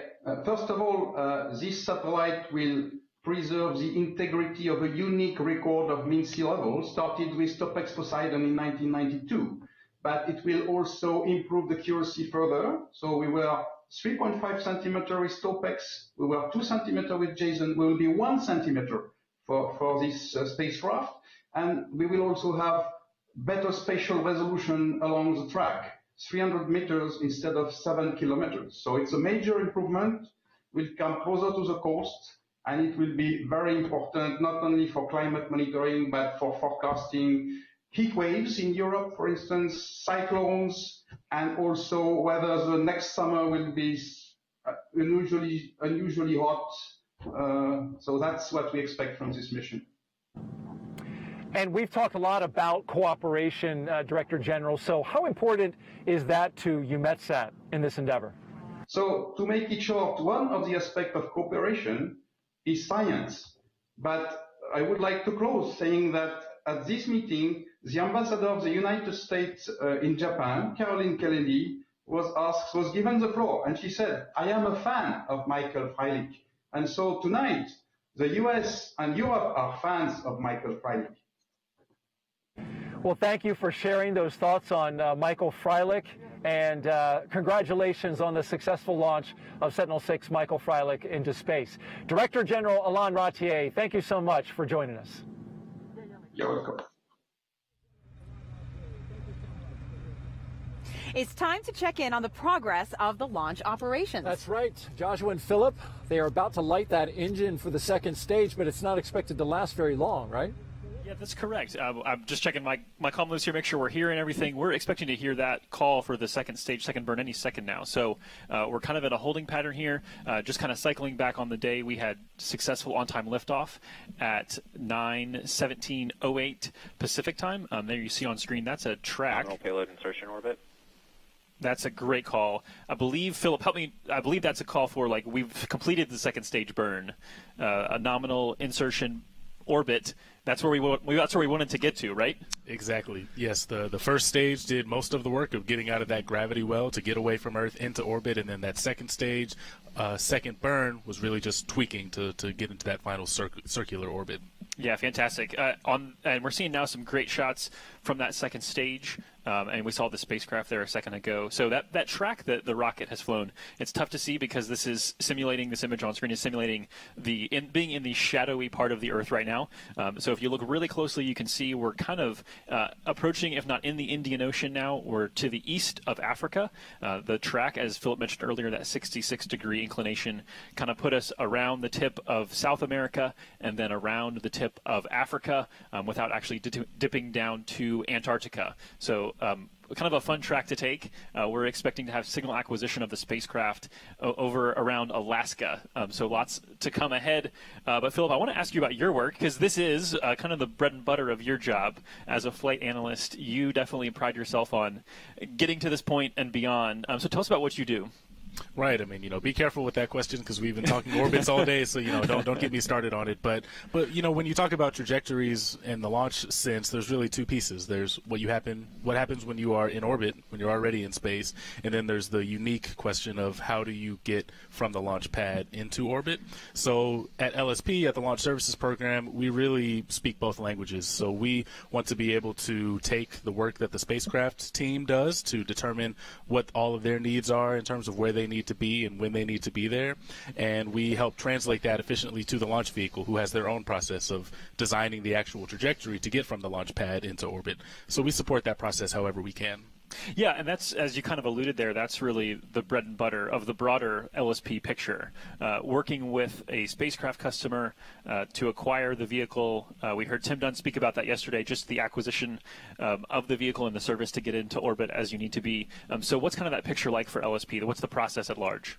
Right, so we really just want to support those spacecraft and do whatever needs to be done to make sure that they are going to be placed into the specific orbit safely. So there's a lot of things that LSP does to just keep a grasp on the evolving launch vehicle markets. Being able to know exactly what the spacecraft is or what the launch vehicle is going to do before it's actually purchased, so we can advise them so they can do their planning years in advance before they're even purchasing their vehicle. So we really just want to sort of be that interface for NASA. Yeah, and I want to check in for a second to say we just heard a call of acquisition for Diego Garcia. That's not the spacecraft acquisition. That's a stage 2 acquisition. So we'll be looking for this spacecraft acquisition over Alaska as we get to the Alaska general geography. And we're hoping to, ahead in our show, bring you the spacecraft separation video live or close to live. It'll be a few seconds delayed. It takes a few seconds to get that signal back from the other side of the Earth where we already are. I do want to go ahead and bring in now another flight analyst, Callie Burke, who's also with Launch Services Program. Callie, thanks for joining us today. Yeah, I'm here in my own little booth in the Mission Director Center. Yeah, I appreciate you. You're kind of isolated there in our booth over there. Glad to have you. And I know you wanted to talk a little bit about today about kind of the choosing of the orbit we're in. Obviously, we had a good call out for nominal insertion burn. So where are we and why did we choose this specific orbit? So as a Launch Services Program, we go where the spacecraft ask us. And so we're going to, if this was the equator at 0 degrees, we're going to a 66-degree inclination. So it's a high inclination orbit. And so it's during the same one that Jason 3 is in decades of continuous data. And so that going up that high means we go up, as high as Alaska and Sweden, but then sweep down below South America. And so it's a nearly circular orbit. And so it's around, around the Earth, it's about 800 miles above the Earth, which is about 1,300 kilometers. And why such a long coast phase? I know that for those that are familiar with rocketry, they kind of are accustomed to science missions and robotic explorers having a coast phase that can be fairly lengthy. But why this 45-minute coast before the second burn?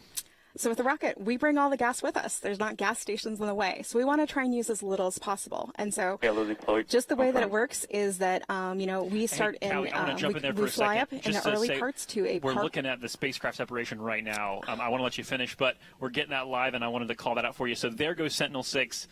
That is a beautiful sight. Watching it drift off there. Again, we are kind of shaded by the Earth, so we're not in direct sunlight at this time.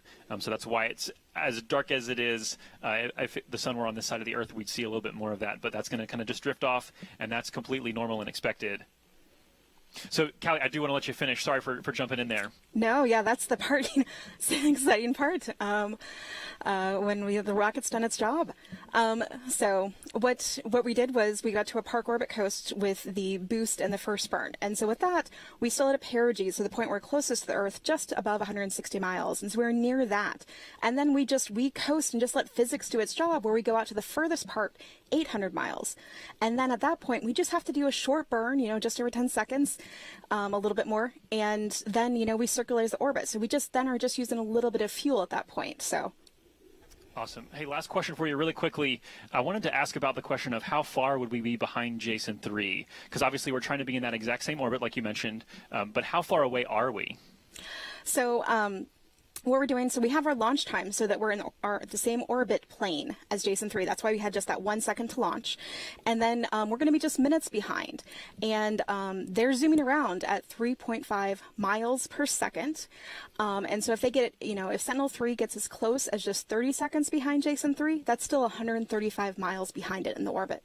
Yeah, I think I just heard you say 3.5, but I know we talked that numbers that we deal with a lot of numbers, and I wanted to make sure, was it 3.5 or 4.5? It is 4.5. Okay, you are correct. No worries. Again, we deal with lots of numbers. Callie, I appreciate you being here with us. Thanks so much, and appreciate your hard work for LSP and getting our spacecraft customers where they need to be. Yeah, go Sentinel-6 Michael Freilich. Yes, awesome. Thank you so much. Yeah, that speed of 4.5 meters per second. Or miles per second, thank you. It actually means that we're traveling at a speed that would put you from ESA's headquarters in Paris, France, to the launch site at Vandenberg in about 20 minutes. So pretty speedy there. There are still a few milestones ahead. We hope you'll stay with us. We're going to send it back over to Daryl, but just preview for you quickly. Solar array deploy is ahead, and then that signal acquisition we mentioned. Daryl, back to you. All right, thank you, Joshua and Philip, and I want to fly that fast. Yes. Woo, get you from point A to point B in a lickety-slip. Now, while we await the deployment, we have a special guest who is responsible for NASA's Physical Oceanography program. She's also NASA's program scientist for this mission. Nadia Vinogradova-Schiffer joins us live now. And Nadia, what a textbook launch. That was so beautiful. Absolutely incredible, a very rewarding experience for all of us. It's been a turbulent year for the whole planet. We're in the midst of a health crisis, political crisis, cultural crisis. So it's nice to see that science perseveres and we continue marching forward. It was very rewarding. Something like this connects us all, doesn't it, Nadia? It just brings us all together and it reminds us what's most important in life. I agree. Well, now, NASA has an extremely diverse portfolio of Earth science missions. What sets Sentinel-6 apart from all the rest of them? Sea level measurements that Sentinel-6 provide is our only ocean surface measurements that we can connect to the physics of the whole water column. So not just what happens at the very surface, but what happens from top to bottom. And that's an incredible and very rich data sets that can tell us a wealth of information, what happens with the oceans and how oceans connect with the rest of the Earth system. Now we have a question coming from social media. So can you take that for us? Absolutely. Oh, very good. Shane on Facebook asks, will there be a way for individuals to see the research data that comes from the satellite? Yes, absolutely. NASA has an open data policy. So when we receive the data from the satellite, NASA science team carefully looks at the data, that everything makes sense, and then makes it available to the public freely and openly. That's excellent. That's great, and that's what's awesome is that it's data that everyone can use, from fishermen to meteorologists to so many different people all across the world. Absolutely, Marina, and that's the foundation of to keep the integrity of science very high, that if you come up with a discovery, anybody in the world can back up and repeat your experiment and confirm your findings or find something that looks different. And Nadia, what does the mission hope to accomplish in the next 10 years with all this data that is going to come in from Sentinel-A and Sentinel-B? Because it's two spacecrafts that'll launch between 5 years of each other. By the time we're done with Sentinel-A, Mike Freilich and B, we would have almost 4 decades of sea level data. That's enough to look at the spread of frequencies of how our Earth climate change is happening and how oceans interact with it. We are sort of on a tipping point. What we see that sea level is not only rising but accelerating. When we were launching Topics Poseidon back in the day, the rise was about 2 millimeters. Now it's about approaching to 5. So we see that the rise of the seas are getting faster. And just to give you, put it in a context, those millimeters, as my teenage son asked me, why do we care about 3 millimeters? I told him, well, Andre, 3 millimeters per year change in sea level means that we're adding about 300 trillion gallons of water every year into the ocean. And if you line up all these gallons, that would be enough to cover distance from Sun to Pluto and back. So that's a lot of water that we're coming into the ocean. Perspective. Yes. Nadia Vinogaradova-Schiffer, thank you so much for joining us. It was great to have this conversation with you here, just with the Pacific Ocean behind us. Thank you, Daryl and Marina. Thank you, Nadia. Very good. Well, time to go back to Kennedy for a very big moment in our launch operations, the unfolding of the satellite solar panels. Joshua? Before we do that, we want to recap the launch, just a quick moment to share with everybody and let them know exactly what happened about 45 minutes ago. It was a beautiful launch here on the coast of Central California. The Sentinel-6 Michael Freilich satellite, which is sitting on top of the rocket, was ready to go. We had clear skies.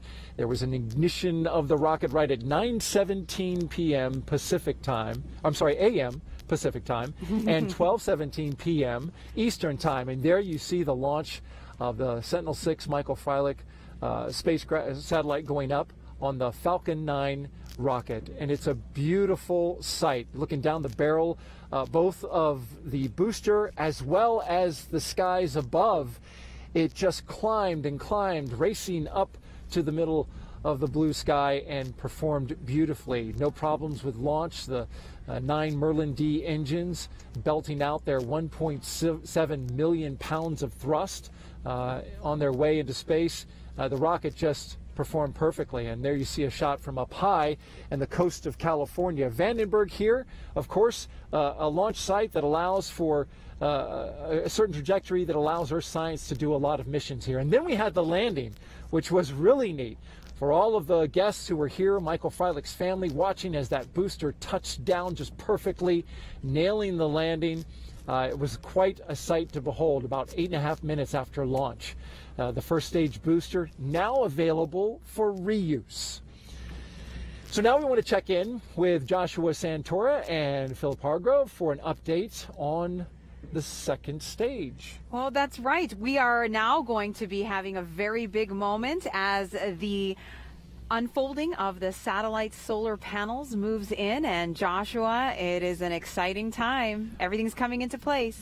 Marina, it really is. Obviously, we work hard to plan for these moments, and we expect that we will succeed, but it's always a relief every time you kind of cross one of those milestones. So we did have the spacecraft separation. We were able to bring you just about live, a few seconds behind reality not too long ago, and now we're waiting on solar array deploy, which in theory should be happening in the next 3.5 minutes. I don't know if we'll have a visual for that. I suspect we're just going to hear a call out that it's been confirmed. So in the meantime, Philip, Launch Services Program, their official task really kind of ends at spacecraft separation. So that's a job well done for that team. I know that they still very much care about the success of the rest of the mission here, and they want to just be there with the team kind of collectively. But is there more responsibility beyond that? I know that there's years ahead of time, but what happens post-flight for a mission? You're right that in the big scheme of things, our job is pretty much done once the spacecraft separates from the launch vehicle, but there is a lot of post-processing data to make sure that everything went the way that it was supposed to go. So, we recall that, once we lit the candle just a little while ago, the rocket did everything by itself. So we have to take the tracking data that we got from some ground stations and from space-based stations. There's a network called TDRS, or the Tracking and Data Relay Satellite system, TDRS, that allows us to have a really good understanding of where exactly the launch vehicle and spacecraft are at all times. So one of the data products that we get from the launch vehicle is called the OPM, or the Orbital Parameters Message, and that gives us a precise measurement of the orbit state right after separation, so we can confirm that the rocket did its job. Sure. And on a personal level, because obviously we know that LSP, like all of these organizations and teams, it's made up of people, of individuals, and obviously you guys individually invest, and as a team invest years of your lives on these missions, just kind of putting in that energy. When it flies, when you see it on its way, it's in orbit, it made it where it's supposed to. What's that like personally for you? Is there just kind of a on to the next thing, or is there some sort of like eternal pride that comes with knowing that your work is in space somewhere? Right. There's definitely a lot of emotions on a day like this. I mean, so right now I'm definitely feeling really happy and proud for my coworker who's been working on this mission for a couple of years. He actually sits right next to me in the office, so I've seen and heard a lot about this mission. Sure. And just in general, when it is one that I work on, you just get a lot of perspective on the fact that I worked on this for a couple of years, but other people have potentially put their whole career, especially for someone like Michael Freilich, who's been so dedicated, or who was so dedicated to this type of work. So it's really an honor to be a part of that, and then it's exciting to look forward to the future and look forward to getting the science data back and see how the actual spacecraft operates. Awesome. And just kind of spitballing, how many missions do you work at the same time? Because that's one of the other factors, is that no person, I don't think anybody on your team is working one mission exclusively at a time. You're kind of rolling that work. What's that? I know it's a flexible number. What is that like for you guys? Yeah, rolling is a really good way to describe it. We want to make sure that nobody is working two missions that are launching like right around the same time, but so a lot of us will maybe have one mission that's a few years in advance and then one that just launched. So that's definitely the case for me. I have one that launched this year, and then my next mission launches in a couple of years. Yeah, I think we just got a call for a loss of signal. I believe that's actually for the second stage. That's as we've been hearing those calls for second stage as we travel around the Earth. We're hearing pickups for the new tracking station, ground station, as well as when that loss of signal happens. That's a nominal part of the operation. So no surprises there, nothing unexpected. That's just kind of working rocket science. And tell me about the orbit that we're taking today. I know that we generally end up taking a lot of flights out of Vandenberg for Earth science missions. What's really the cause behind that? Why Vandenberg so much for those? Right, so really connecting to what Callie was talking about earlier, when you want to do Earth science, you don't want to just look at one portion of the Earth. You often want to look at all of it. You want to get a lot of the surface of Earth. You want to be able to cover that. So if you're able to launch into a polar orbit where you're literally hitting every latitude, you're in a really good place. So Vandenberg, obviously on that Central California coast, allows you to launch with one of those southern azimuths. So we often use Vandenberg for polar launches and sun-synchronous orbits, which are sort of a unique case of that. Great. Yeah, just a reminder, we are listening in here now. We should be expecting a call out for solar array deploy any moment now. We're just waiting to hear that. Excited for that moment. And as we mentioned, obviously we flew out of Vandenberg today, right on time, 9/17/08 Pacific time. That's 12/17/08 Eastern time, and we are awaiting that solar array deploy. Post-solar array deploy, really that last milestone, there's kind of a larger gap as we travel around the Earth. I don't know if we can pull up that STK, that animation again, to kind of check and see where we're at. I'm not sure what its status is. So this actually is going to demonstrate a little bit about where we are, not exactly the location of the spacecraft. I think that's tracking specifically second stage right now. So we are definitely in a little bit of a holding pattern here, hoping to hear that call out for solar array deploy, which we wouldn't hear that call until it's complete. So we wouldn't necessarily, it could have begun already, and we just are waiting for that call that it's been completed, depending upon the complexity and timeline for that, as well as any kind of communication that's necessary. Right, and it's definitely, important to note that there are a lot of complicated things that need to happen right at this moment. The spacecraft just, got into space, so it has to, it has to fit into that payload fairing. So there's often times where you need to deploy a big boom, deploy your solar arrays. We'll be deploying antennas, so it's able to communicate with the ground. So all those things are going to be happening, in this near-term period. Awesome, very good.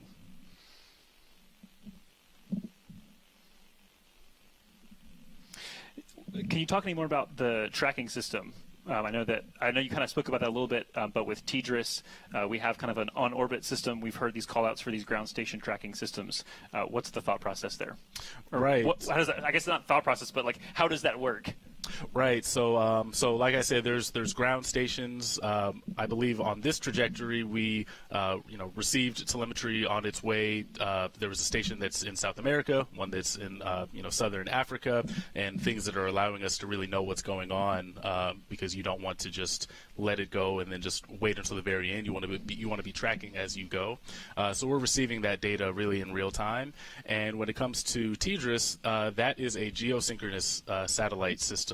And the idea there is to have satellites that are basically parked above a particular location on Earth at all times. And the way that that works is that the orbit period, the time it takes the spacecraft to travel around the Earth, is the exact same amount of time that it takes the Earth to spin around its own axis. So that means that you can park something right above the U.S. or whatever other longitude you want, and when you are launching things from the surface of the Earth, you can know, it's going to pass over TDRS East. They're numbered in a certain way, and you can easily plan out your communications. Very good. Thanks for that, Philip. We're going to actually move along here. We're listening in. Nothing to be alarmed about. As Philip mentioned, there's a lot of things at play here, and it's not uncommon to have these kinds of calls delayed. We may even not hear that officially confirmed until we get back to that Alaska tracking station. So we're going to run back out to Daryl. I know Daryl has some more for us on this mission. All right. Thank you very much, Joshua. And while we await for that solar array deploy, we want to chat with NASA's launch services provider, Omar Baez, a launch manager himself. Thanks for coming out here and joining us. We're awaiting, of course, solar array deploy. But you mentioned something interesting about the deployment of these solar arrays. There's not a mechanical or electrical trigger for this.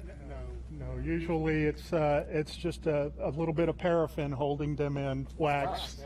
And you wait for it to be in the proper attitude to get the sun and have it melt at a certain temperature, and the solar rays will spring out and be in their position.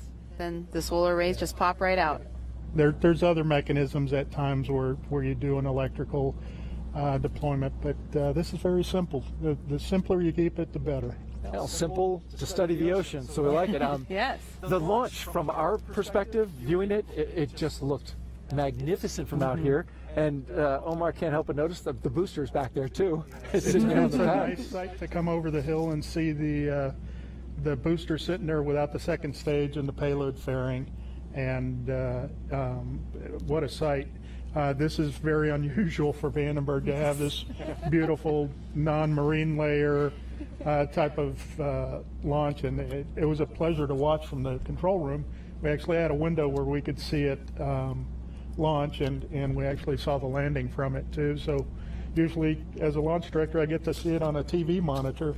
This time I had both. I had the TV monitor, I could look out the window and watch it, so it was a pretty cool thing to watch. Yeah, your colleague Tim Dunn, of course, is the launch manager for this mission, and he's back there working it, so we appreciate you popping out. And then, of course, you talk about the clear sky. As we were looking at it, we could see the separation of the first stage from the second stage. I mean, it seemed like for 3 or 4 minutes, it was amazing just how clear the sky was. Crystal clear blue skies. And like you said, I've had a dozen launches here before, and it's just that marine layer gets sucked into this valley here, and usually we can't see a thing. I remember InSight very well. We heard it, but we didn't see it. Now, the last launch here was ISAT-2 from Vandenberg in 2018. So how does it feel to be back to launch another Earth science mission today? So ISAT was Launch Services Program's last NASA mission out of here, another of Dr. Freilich's missions, and that was on the last mission of the Delta II vehicle.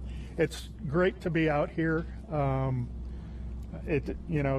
Those long periods of time, even for SpaceX, their pad's been down for roughly almost a year and a half from their last launch there.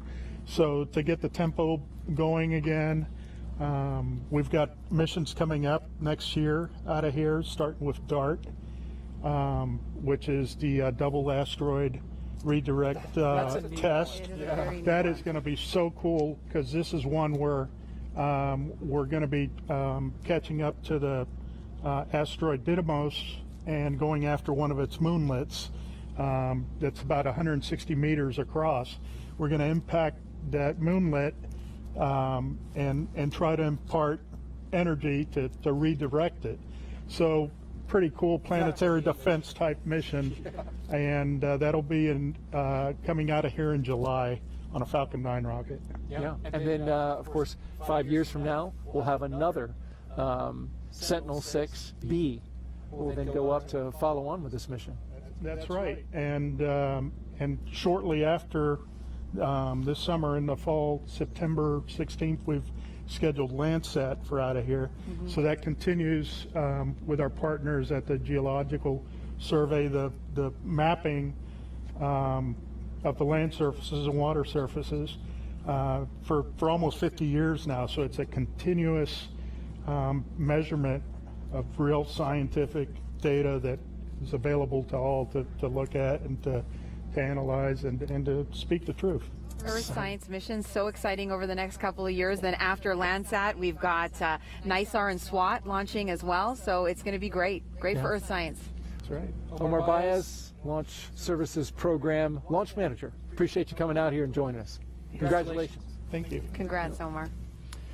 Well, there's one last milestone left as we are awaiting both the solar deploy of the solar panels and the acquisition of signal. And that's actually going to tell us that the satellite is very healthy and it's in the right orbit. And we're expecting that hopefully here, Daryl, give or take about 15, 20 minutes. Yeah. Yep. And so in the meantime, we are going to pause our broadcast and come back with an update about the AOS. But before we do, we want to pay one last tribute to Michael Freilich and his tireless determination to better understand our rising sea levels.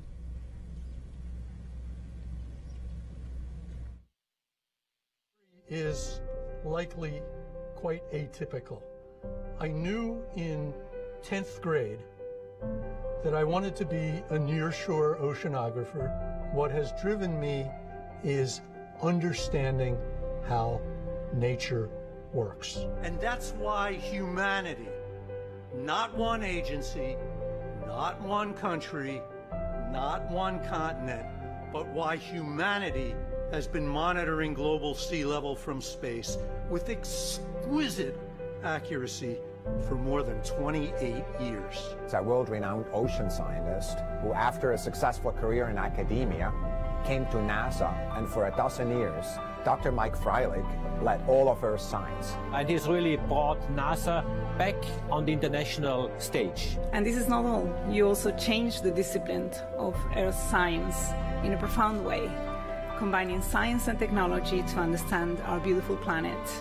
Mike Freilich's legacy is being able to build the coalitions that are necessary for us to get as much understanding of our planet as possible. There is not another person more deserving of this honor than Mike Freilich. I'm very pleased to rename Sentinel-6A in the future to be called Sentinel-6 Michael Freilich.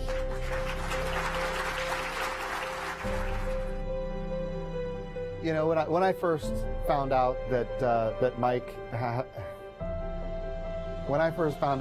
had cancer, I want him to know that all the work he's done is extremely meaningful. I am much better because of what I learned from him and because I had the opportunity to work with him. Mike is a leader to all of us and a mentor and a person who has really advanced Earth science for the entire world. He was absolutely committed to dispassionately following the science. He had high standards for himself and everyone around him. Earth system science is bigger than any particular agency. It's bigger than any single nation.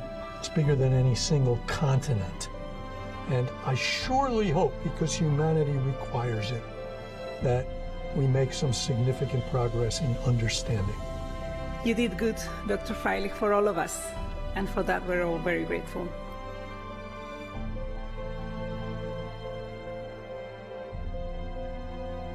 Ignition. Liftoff of the Falcon 9. Godspeed, Sentinel-6, in memory of Michael Freilich.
Michael Freilich is all about water.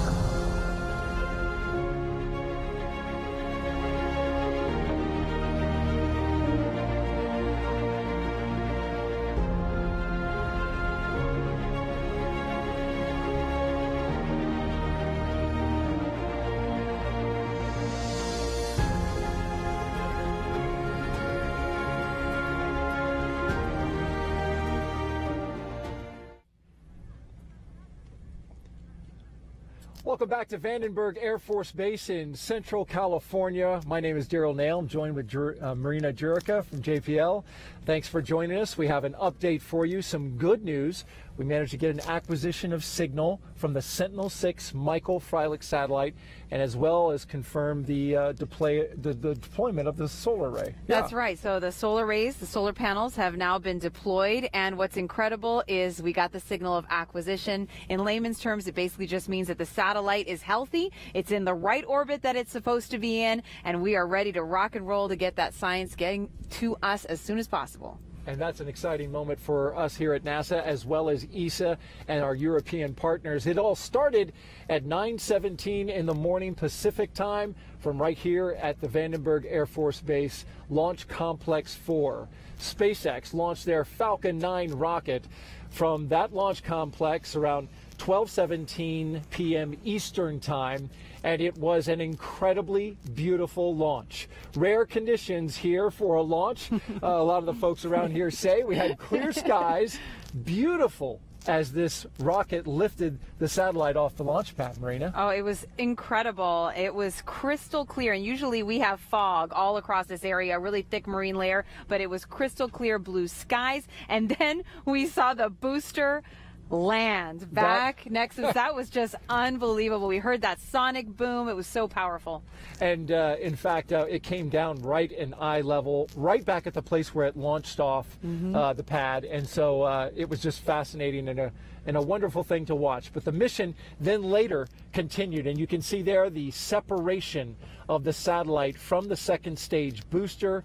That confirmed beautiful video there from an onboard camera on board SpaceX's second stage, watching that Sentinel-6 Michael Freilich satellite go off into space, and Michael Freilich's family here to enjoy it. We want to toss it now back to the Kennedy Space Center, where Joshua Santora and Philip Hargrove are there and documented and heard the acquisition of signal. Gentlemen. Yeah, thanks, Daryl. Obviously, all smiles here. That's what we want to hear. We got a great set of calls there, and we heard a number of times calls come out repeatedly saying, hey, we can confirm we definitely got the solar array deploy, which was something I know that we had left you last time not sure of, so glad that happened. Right, and it was really great to hear the excitement from the spacecraft team over the nets, so they're happy that they can talk to their satellite, and yeah, Sentinel-6 Michael Freilich is on its way. Yeah, it's funny, typically during a launch countdown and even post liftoff, it's very quiet in control rooms. It's very focused. You want to make sure everybody can hear what they need to hear, but we heard calls coming in and just people just explosively cheering in the background. So excited for those teams. A huge congratulations to all the teams involved today. Obviously, ESA, JPL, LSP, the Space Force, and SpaceX. So, Philip, it has been a pleasure to have you alongside me. Appreciate your insight and expertise on the topic of rocketry. Thank you so much. This was an awesome experience, so I'm glad I got to share it with you.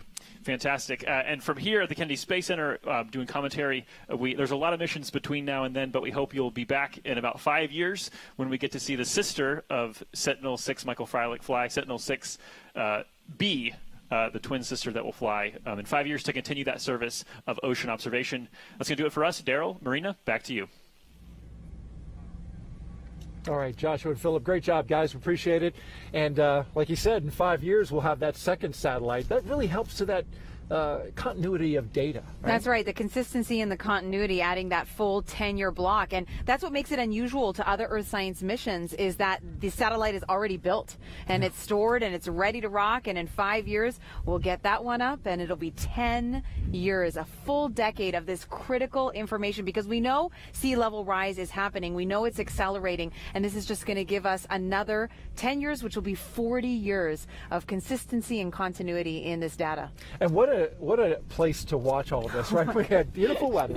We're here on the central coast of California. Many thanks to the 30th Space Wing for helping us out and making this possible. They really did a great job. It was so beautiful. I've been here so many times. This whole valley is usually covered in fog. We were here just a couple of days ago, and everything was foggy because we get this marine layer that just pushes right into the valley. But today, everyone was in place. The weather was in place for us. The rocket was in place. The booster was in place. And now the science is in place. That's wonderful. And how'd you like that landing? Oh, that was incredible. I've only seen it one other time, and that was the double landing, which was pretty amazing. But this was just as amazing in my home state, in my hometown, with my family watching, and most importantly, Michael Freilich's family watching. What a moving moment when we got to speak to his children.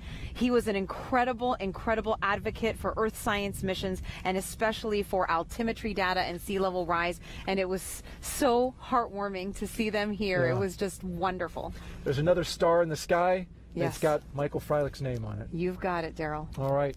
Well, we thank you for joining us. That's our coverage of Sentinel-6 Michael Freilich, the launch of that satellite on a Falcon 9 rocket by SpaceX. We appreciate you being here. For everyone here at NASA, thank you for watching, and remember to keep looking up.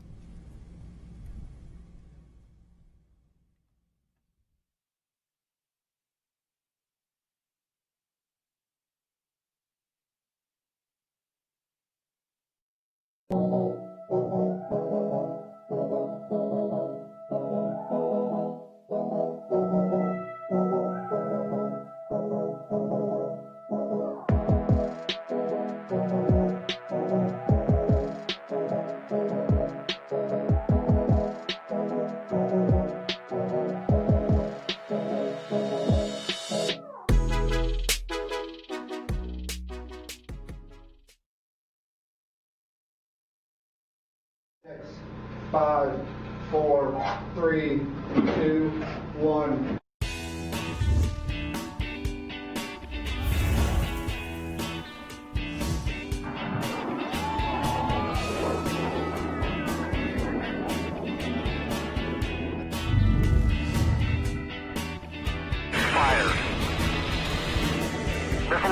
The Flight Opportunities Program facilitates the demonstration of technologies that will be used in space commerce as well as in space exploration. And we do that through utilizing suborbital flight providers that can test these technologies in suborbital space. Capsule. Go. Booster. Go. Round 1.